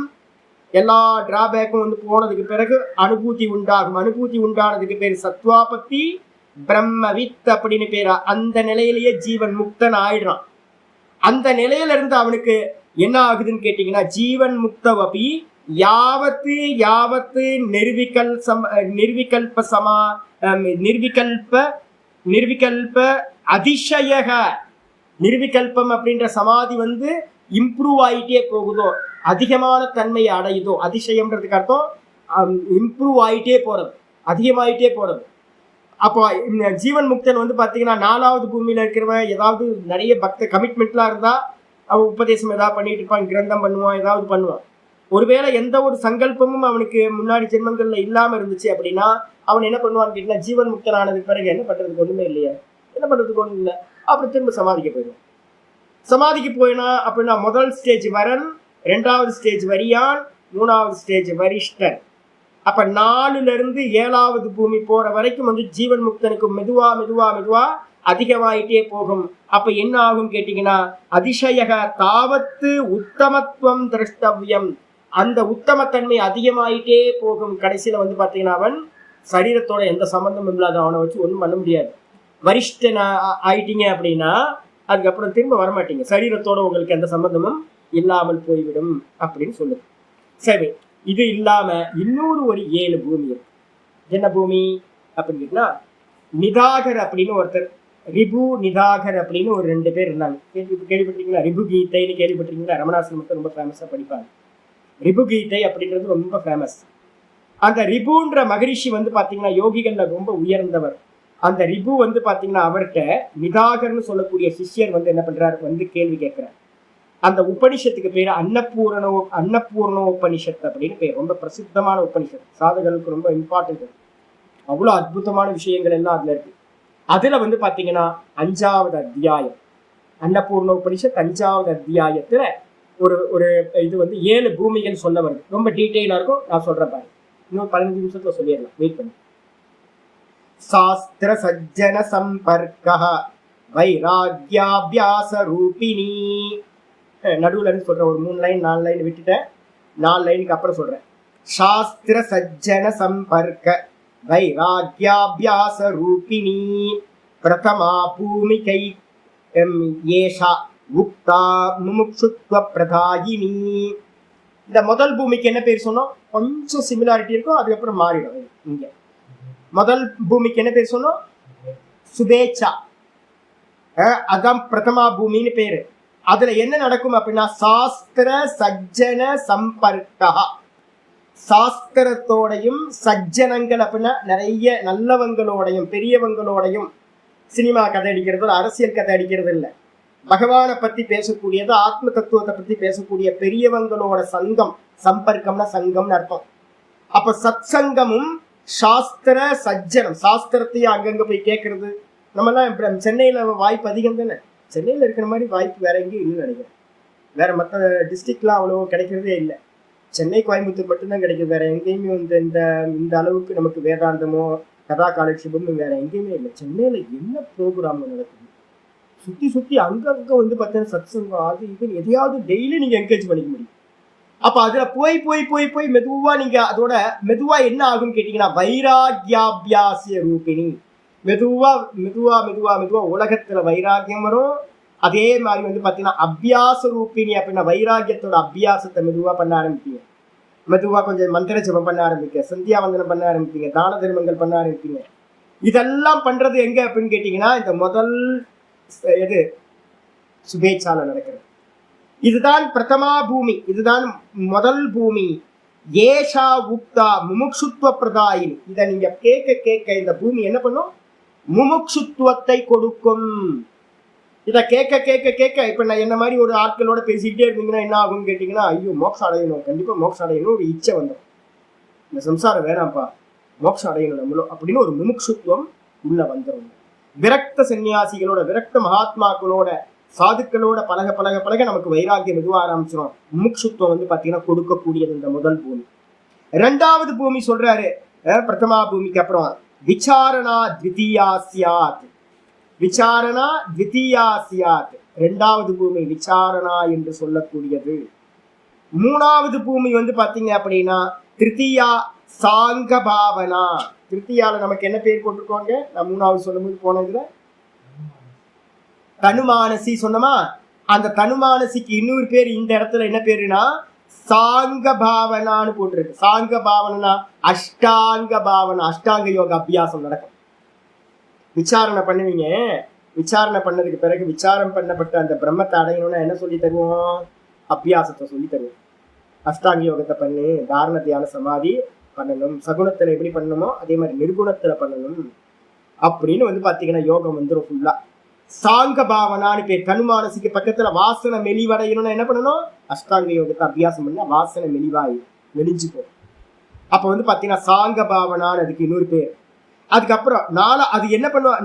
4வது என்னன்னு கேட்டீங்கன்னா விலாபினி சதுர்த்தாசியா வாசனா விலயாத்மிகா. ரொம்ப அருமையா கிளியரா இருக்கு. 4வது பூமி என்ன அப்படின்னு கேட்டீங்கன்னா விலாபினி அப்படின்னு பேரு. இதை தனியா எழுதிங்க, போன முறை சொன்னதை இப்ப சொல்றது தனியா எழுதிங்க.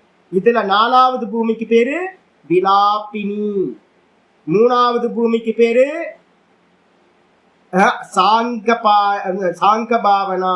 3வது பூமி சாங்க பாவனா. 2 பூமி, முதல் 2 பூமியும் ஒரே மாதிரி தான். 3ல இருந்து பேர் மாறுது. சாங்க பாவனா 3 அது அஷ்டாங்க யோகத்தை பண்றது. 4வது பூமி வந்து பாத்தீங்க அப்படின்னா 4வது பூமி விலாபினி அப்படின்னா என்ன அர்த்தம்? உங்களுடைய வாசனைகள் எல்லாம் நல்லா வாசனா விலயாத்மிக்கானே கரெக்டா தெளிவா இருக்கு மந்திரம். உங்க வாசனைகள்லாம் லயமாயிட்டே போகும். அதுக்கப்புறம் 5வது பூமி என்ன அப்படின்னா எல்லாம் லயமாச்சு அப்படின்னா சுத்த சம்வித்து சம்வின் மயானந்த ரூபா பவதி பஞ்சமி. 5வது பூமி வந்து சுத்த சம்வித் அப்படின்னு பேரு. நம்ம போன இதுல 4வதுலயே அடைஞ்சிட்டோம். பிரம்மவித் அப்படின்னு. ஆனா இங்க வந்து 5வது பூமியில தான் நீங்க என்ன பண்றீங்க, சுத்த சம்வித் அப்படின்னு பேர். சுத்த சம்வித் 5வது பூமிக்கு பேர் சுத்த சம்வித்து. அது என்ன சுவாமி பண்ணும் அப்படின்னு கேட்டீங்கன்னா, சம்வித்து மயானந்த சம்வித்து மய, ஆமா சுத்த சம்வித்து மயம் அப்படின்னு போட்டுங்க. அது மயம்னு போட்டுங்க கூட. சம்வித்து மய மனன் இருக்கா இல்லையே, சுத்த சம்வித்து மய. அதுக்கப்புறம் ஆனந்த ஆனந்த ரூபாபவதி. அப்ப என்ன பண்ண, 5வது பூமிக்கு பேரு சுத்த சம்வித்து மயம் அப்படின்னு போட்டு தமிழ்ல எழுதும்போது. அது என்ன சுவாமி அங்க என்ன நடக்கும் அப்படின்னு கேட்டீங்கன்னா, ஒரே ஆனந்தம் பரவசம் தான். பிரம்மவித்தானும் போது ஆனந்தம், பெரிய ஆனந்தம் இருக்கும். அந்த இடத்துல சொல்றாரு ஆனந்த ரூபா பவதி பஞ்சமி. வெறும் ஆனந்த ரூபமா, தூக்கத்துல எப்படி இருக்குமோ அது மாதிரி ஆனந்தமா இருக்கும். அதுக்கப்புறம் முக்கியமானது, நான் அடிக்கடி உங்கள்கிட்ட சொல்றேன்ல, குழந்தைங்க தூங்கி எந்திரிச்சு சாப்பிடும், அதுக்கப்புறம் காலையில எந்திரிச்சு எனக்கு ஒண்ணுமே கொடுக்கல அப்படின்னு சண்டை போடும். நான் என்னோட அனுபவத்தை சொல்லியிருக்கேன் உங்களுக்கு.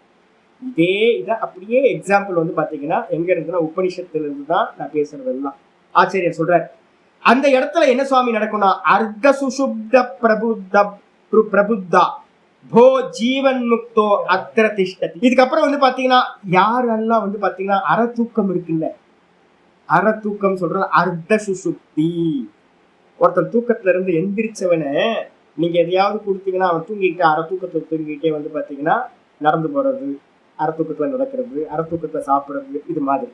அர்த்த சுசுப்தோ சுசுப்த பிரபுத்தா போ ஜீவன் முக்தோ அத்திர திஷ்டதி. அப்ப ஜீவன் முக்தன் எப்படி இருப்பான்றது ரொம்ப கிளியரா இருக்கு. அவன் வந்து பாத்தீங்கன்னா சாப்பிட்டிருப்பான், ஆனா சாப்பிடலன்னு சொல்லுவான். நடந்து போயிருப்பான், நான் எங்கேயும் நடந்து போனேன், நான் படுத்து தூங்கிட்டு இருந்தேன். ஐயோ நீ நடந்த ராத்திரியில, நான் எங்கேயும் போனேன், நான் இங்கதான் இருந்தேன் அப்படின்னு. தூக்கத்துல நடக்கிறவன்ட்ட வந்து போய் கேட்டீங்கன்னா அவனுக்கு தெரியுமா தூக்கத்துல நடந்தோம் அப்படின்னு. பக்கத்து வீட்டுல போயிட்டு வருவான், பக்கத்து தெருவுக்குலாம் போயிட்டு வந்திருப்பான், எதையாவது பண்ணிட்டு வந்திருப்பான், ஒண்ணுமே தெரியாது. அதே மாதிரி வந்து பாத்தீங்கன்னா இவன் இருப்பான். அவனுக்கு பேர் என்ன பேரு, ஜீவன் முக்தன் அப்படின்னு பேரு. அப்ப 5வது பூமியில தான் வந்து பாத்தீங்கன்னா ஜீவன் முக்தனா ஆகின்றான்.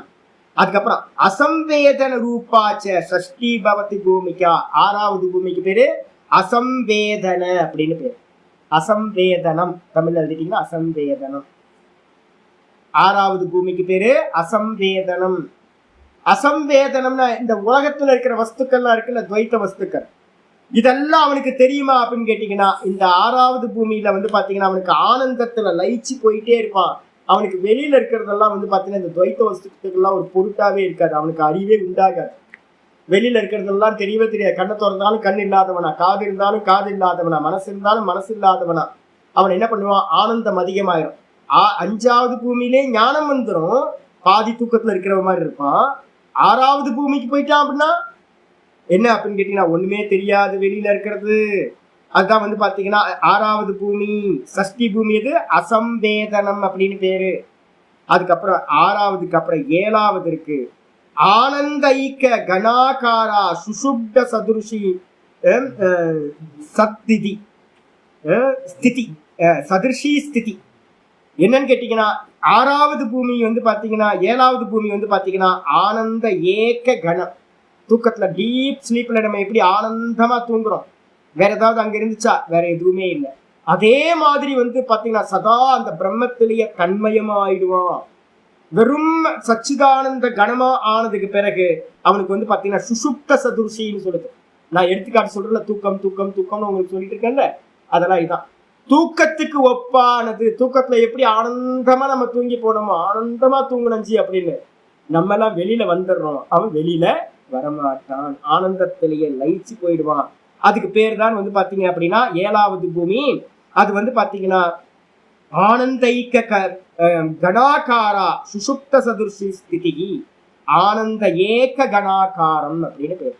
ஆனந்தைக்க கணாகாரம் 7வது பூமி. இதுக்கப்புறம் வந்து பாத்தீங்கன்னா இது தூக்கத்துக்கு ஒப்பானது. அதுக்கப்புறம் அடுத்த ஸ்திதி என்னன்னா துரியாவஸ்தோபசாந்தாசா முக்திரேவகி கேவலா. இதுக்கப்புறம் துரியாதீதம் அப்படின்னு ஒரு பூமி, 8வது பூமி ஒண்ணு இருக்கு, துரியாதீதம் அப்படின்னு. அது வந்து பாத்தீங்க அப்படின்னா எப்படிப்பட்டது அப்படின்னா துரியாவஸ்தோபசாந்தா உபசாந்தா. சா முக்திரேவகி கேவலா, அந்த இடத்துல இந்த உலகம் எதுவுமே இல்லை, வெறும் துரியம் மட்டுமா இருக்கிறது. உலகம் இந்த ஜெகத்தோ ஜீவனோ எதுவுமே இல்லாத நிலைய அடைகிறது. இதுல பாத்தீங்கன்னா மூணு மூணா பிரிச்சு ஒவ்வொன்றா சொல்லுது. என்ன சொல்லுது அப்படின்னு கேட்டீங்கன்னா, சொல்லுது என்னன்னு கேட்டீங்கன்னா, சமதா ஸ்வச்சதா சௌமியா சப்தமி பூமிகா பவே. இந்த 7வது பூமியில என்ன நடக்கும் அப்படின்னு கேட்டீங்கன்னா, உங்களுக்கு இப்ப தூக்கத்துக்குள்ளார நம்ம போனா எப்படி இருக்கும்? ஒரே சமநிலையில இருக்குமா? பேதம் இருக்கா? ஏதாவது எந்த பேதமும் இல்லைல்ல. இவன் கீழே இவன் மேல அது மாதிரிலாம் இல்லைல்ல. வெறும் சாமிய அவஸ்தை மட்டும்தான். சிங்கம் சிங்கம் இல்லை, கொசு கொசு இல்லை, பிராமணன் பிராமணன் இல்லை, சாண்டாளன் சாண்டாளன் இல்லை. அதே மாதிரி பாத்தீங்கன்னா இந்த 7வது பூமியை ஒருத்தன் அட்டைன் பண்ணிட்டான் அப்படின்னா, அந்த 7வது பூமி பாத்தீங்கன்னா எப்படிப்பட்டது அப்படின்னு கேட்டீங்கன்னா, சமதா ஸ்வச்சதா சௌமியா, சமநிலை கிடைச்சிடும். இந்த உலகம் இருக்கா இல்லையா அவருக்கு எல்லாத்துலயும் ஒரே பிரம்மத்தை பார்ப்பாங்க. சமம் சர்வத்திர பஷ்யந்தி சமம் சர்வேஷு பூத்தேஷு திஷ்டந்தம் பரமேஸ்வரம் ஜெக பஷ்யதி ச பஷ்யதி அப்படின்னு 13வது அத்தியாயத்துல ஒரு ஸ்லோகம் இருக்கு. ஆமா. அப்ப பாத்தீங்கன்னா அவன் என்ன பண்றான் அப்படின்னா, சர்வத்திலையும் சமத்தை பார்க்கறான். எல்லாத்திலையும் ஈஸ்வரன் அந்த பிரம்ம தத்துவம் சமமா இருக்கிறத பார்க்கறான் 7வது பூமியில. அதுக்கப்புறம் துரியாதீதாத்து யா வஸ்தா பரா நிர்வாண நிற்பினி, அந்த 8வது பூமின்றது பாத்தீங்கன்னா அதுதான் விதேக முக்தி அப்படின்னு பேரு. திரும்ப வர்றதே இல்லை. அந்த அந்த துரியாதீத அவஸ்தையில இருக்கிறவனை இந்த உலகத்துல இருக்க சாமானிய மனிதர்களுக்கு யாருக்குமே தெரியவே தெரியாது. சப்தமி பராப்ரௌடா விஷயோ நைவ ஜீவதாம், ரொம்ப முக்கியமானது. 7வது பூமியில இருக்கிறதே பாத்தீங்கன்னா எப்படிப்பட்டது அப்படின்னா, பராப்ரௌடா விஷயோ, மிகப்பெரிய ஞான விஷயம் அது. நான் சொல்ற தூக்கம் பாத்தீங்கன்னா இருட்டு, பூரண இருட்டு, ஒண்ணும் தெரியாது. அதே மாதிரி அந்த சமாதி, நிர்விகல்ப சமாதின்றது எப்படிப்பட்டது அப்படின்னா 7வது பூமி அது பாத்தீங்கன்னா பூரண பிரகாசம். அந்த பூரண பிரகாசத்துல வேற எந்த பேதங்களும் தெரியவே தெரியாது. அது பாத்தீங்கன்னா அது சொல்றாரு, பூர்வாவஸ்தா திரயம் தத்திர ஜாகிரதித்யேவ சம்ஸ்திதம். முதல் 3 அவஸ்தை இருக்குல்ல, முதல் 3 அவஸ்தைய இது 3 அவஸ்தை எங்க நடக்குது அப்படின்னு கேட்டீங்கன்னா, முதல்ல சுபேச்சா, 2வது சத்வாபத்தி, 3வது அங்க விசாரணா, இங்க பாத்தீங்கன்னா 3வது என்னது சாங்க பாவனா, அஷ்டாங்க யோகம் பண்றது. இந்த 3ம் ஜாகிரதத்துல நடக்கிறது. நம்ம எல்லாருக்கும் இது காமனா இருக்கும். நமக்கு நம்ம பாத்தீங்கன்னா குருட்ட போவோம், சத் சங்கத்துக்கு போவோம், மெதுவா பாத்தீங்கன்னா முமுட்சுத்துவம் வரும், விசாரணையும் பண்ணுவோம். இப்பெல்லாம் நம்ம எங்க இருக்கோம்? ஜாகிரதத்துல இருந்துட்டு இருக்கோம். அஷ்டாங்க யோகத்தையும் பண்ணுவோம். இது 4வது என்ன அப்படின்னு கேட்டீங்கன்னா, சதுர்த்தி சொப்பன இத்யுக்தா. 4வது பூமியில பாத்தீங்கன்னா நமக்கு என்ன நடக்கும் அப்படின்னு கேட்டீங்கன்னா, விலாபினி அப்படின்னு ஒரு பேர் சொன்னோமா. மெதுவா அஷ்டாங்க யோகத்தை அபியாசம் பண்ண பண்ண பண்ண பண்ண நம்மளுடைய வாசனைகள் எல்லாம் மெதுவா மெதுவா மெதுவா லயமாயிட்டே போகும்.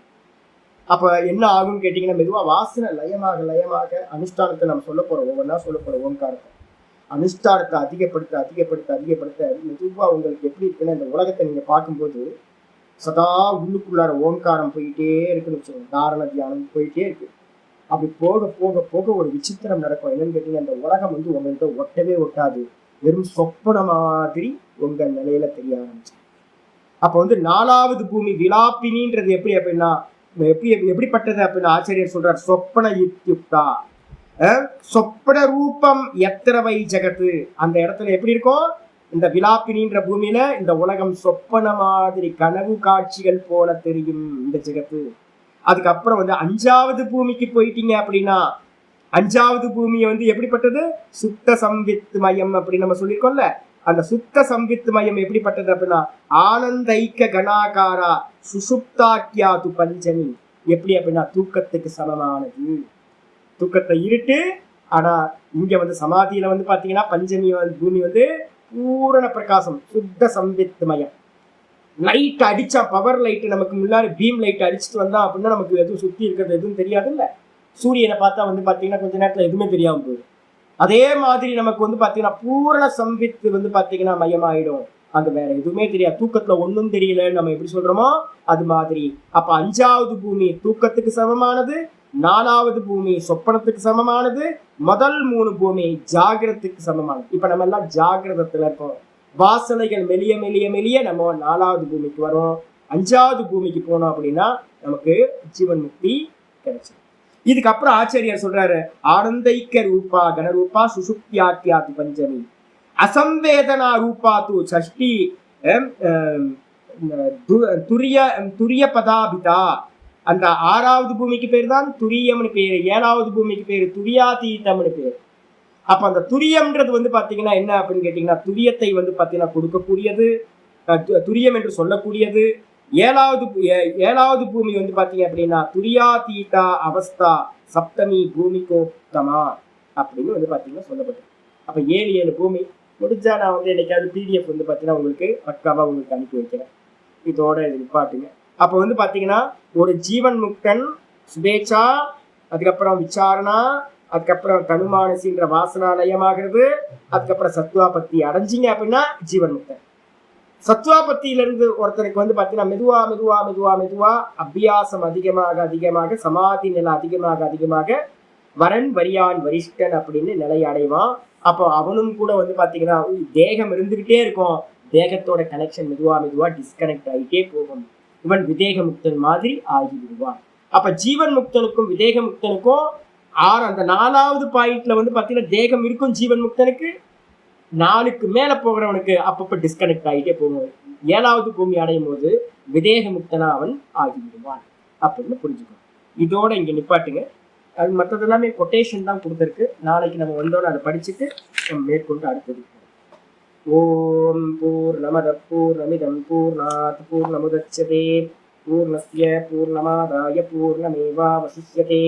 ஓம் சாந்தி சாந்தி சாந்தி. ஹரி ஓம் ஸ்ரீ குருப்யோ நமः. ஹரி ஓம். காயேன வாச்சா மனசேந்திரியைர்வா புத்யாத்மனா வா பிரகிருதே ஸ்வபாவாத் கரோமி யத்யத் சகலம் பரஸ்மை நாராயணாயதி சமர்ப்பயாமி. ஓம் தத்சத். இது பரபிரம்மார்ப்பணமஸ்து. நம்ம என்ன பண்ணலான்னு கேட்டீங்கன்னா, அந்த முதல் சொன்னதை மட்டும் மனசுல ஈஸியா வச்சுக்க முடியும். அதனால முதல் சொன்னதை மட்டும் வச்சுக்க. சுபேச்சா, விசாரணா, தனுமானசி, சத்வாபத்தி, அப்புறம் பிரம்ம, அதுக்கு பேர் பிரம்ம வித்துன்னு பேரு, அதுக்கப்புறம் வரன் வரியான் வரிஷ்டன், 7 பூமி மட்டும் வச்சுங்க. இந்த 2வது இப்ப இன்னைக்கு ஏன் சுவாமி சொன்னேன் அப்படின்னு கேட்டீங்கன்னா, அந்த நம்ம அவஸ்தைகளோட கம்பேரிசன் அதுல என்னெல்லாம் நடக்கும்ன்றதுக்காக நம்ம சொல்றது. இப்ப ஜீவன் முக்தன் எப்படி இருப்பான்னு யாராவது கேட்டாங்கன்னா, தூக்கத்துல இருந்து எழுப்பி விட்டு ஒருத்தனுக்கு ஃபுட்டு கொடுத்தீங்கன்னா எப்படி சாப்பிடுவானோ அது மாதிரி அப்படின்னு ஜீவன் முக்தன் இருப்பான். இந்த உலகத்தோட அவனுக்கு வந்து பாத்தீங்கன்னா எந்த ஒட்டு வரவும் இருக்கவே இருக்காது. விருப்ப விருப்பம் இருக்குமா தூக்கத்துல இருந்து எந்திரிச்சவனுக்கு? ஆமா, கற்றும் கல்லாதவனை போலே. அப்ப வந்து பாத்தீங்க அப்படின்னா நீங்க வந்து பாத்தீங்கன்னா ஞானம் வந்ததுக்கு பிறகு அவனுக்கு நல்லது கெட்டதே தெரியாது உங்களுக்கு. நான் சின்ன வயசுலாம் நினைச்சு பாக்குறேன். நான் வந்து பாத்தீங்கன்னா நல்லா ஆட்டம் போட்டு வீட்டுக்கு வந்து தூங்கிடுவேன். தூங்கிட்டா அம்மா வந்து பூரி மசாலா பண்ணியிருப்பாங்க. அப்ப பூரி மசாலான்னு எனக்கு உயிர்னா உயிர், அவ்வளவு உயிர். அந்த அந்த அந்த டெக்ஸ்டர் வந்து எனக்கு வந்து அப்படியே அந்த இதுல இருந்து எடுத்து அப்படி வச்சா உப்பி அப்படியே ஒரு மாதிரி கோல்டு ப்ரௌன்ல கோல்டன் கலர்ல அந்த பிளேட்ல வந்து நின்னா, அதோட அந்த உருளைக்கிழங்கு மசாலாவும் போட்டு, நிறைய பேருக்கு வாசனை பாருங்க, இப்படிலாம் போகுது பாருங்க, வச்சா எனக்கு அப்படியே பரவசம் ஆயிடுவேன். நான் சின்ன வயசுல ரொம்ப ஆனந்தம். அந்த பூரிய பார்த்தாவே எனக்கு ஒரு ஆனந்தம். அப்போ வந்து பாத்தீங்கன்னா தூக்கத்துல இருந்து வெளியில வந்து என்னை சாப்பிட வைப்பாங்க. நமக்கு வந்து அது பூரின்னு தெரியாது, அது கிழங்குன்னு தெரியாது, மசாலாவும் தெரியாது, என்ன சாப்பிடுன்னு கூட தெரியாது. சில சமயம் ரசம் சாதத்தை ஊட்டி விட்டுருப்பாங்க அம்மா, அது ரசம் சாதமும் தெரியாது, பூரினும் தெரியாது, என்ன ஸ்பெஷல் ஐட்டம் கொல்கட்டையை கொடுத்துருப்பாங்க. சூப்பரான கொல்கட்டையா இருக்கும், ஆனா நமக்கு அது ஒண்ணுமே தெரியாது. பாதி சாப்பிட்டு பாதி அப்படி அப்படியே ஏதோ பேருக்கு அந்த வாய் மட்டும் சவைக்கும், ஆனா வந்து உள்ளுக்குள்ளார ராகத்வேஷம் எதுவுமே அதுல இருக்கவே இருக்காது. கொஞ்சம் நார்மல் புத்தி இருந்துச்சுன்னா என்ன பண்ணுவோம், இன்னைக்கு ரசமா, இன்னைக்கு எப்ப பார்த்தாலும் ரசமே பண்ணிக்கிட்டு நல்லா பூரி மசாலா பண்ண வேண்டியதுன்னு அப்படின்னு பூரி மசாலா பண்ணோன்னா, அம்மா சூப்பர் அம்மா, ரொம்ப அருமையா பண்ணிருக்கீங்க அப்படின்னு அம்மா வந்து கொஞ்சம் நல்லா கொலாவிக்கிட்டு இருப்போம். அப்ப வந்து இந்த இது ரெண்டுமே தூக்கத்துல இருந்து எந்திரிச்சவனுக்கு இருக்காது. அப்போ ஜீவன் முக்தனுக்கு இந்த உலகத்தோட எந்த ஒட்டு உறவும் இருக்கவே இருக்காது, ராகத்வேஷம் இருக்கவே இருக்காது. அப்படிதான் தெரியாது. அதுதான் இந்த இப்ப நம்ம சொன்ன அந்த அன்னபூர்ண உபனிஷத்துல ரொம்ப தெளிவா வந்து பாத்தீங்கன்னா சொல்லப்பட்டது. பார்ப்போம். ஹரி ஓம், ஹரி ஓம், ஹரி ஓம்.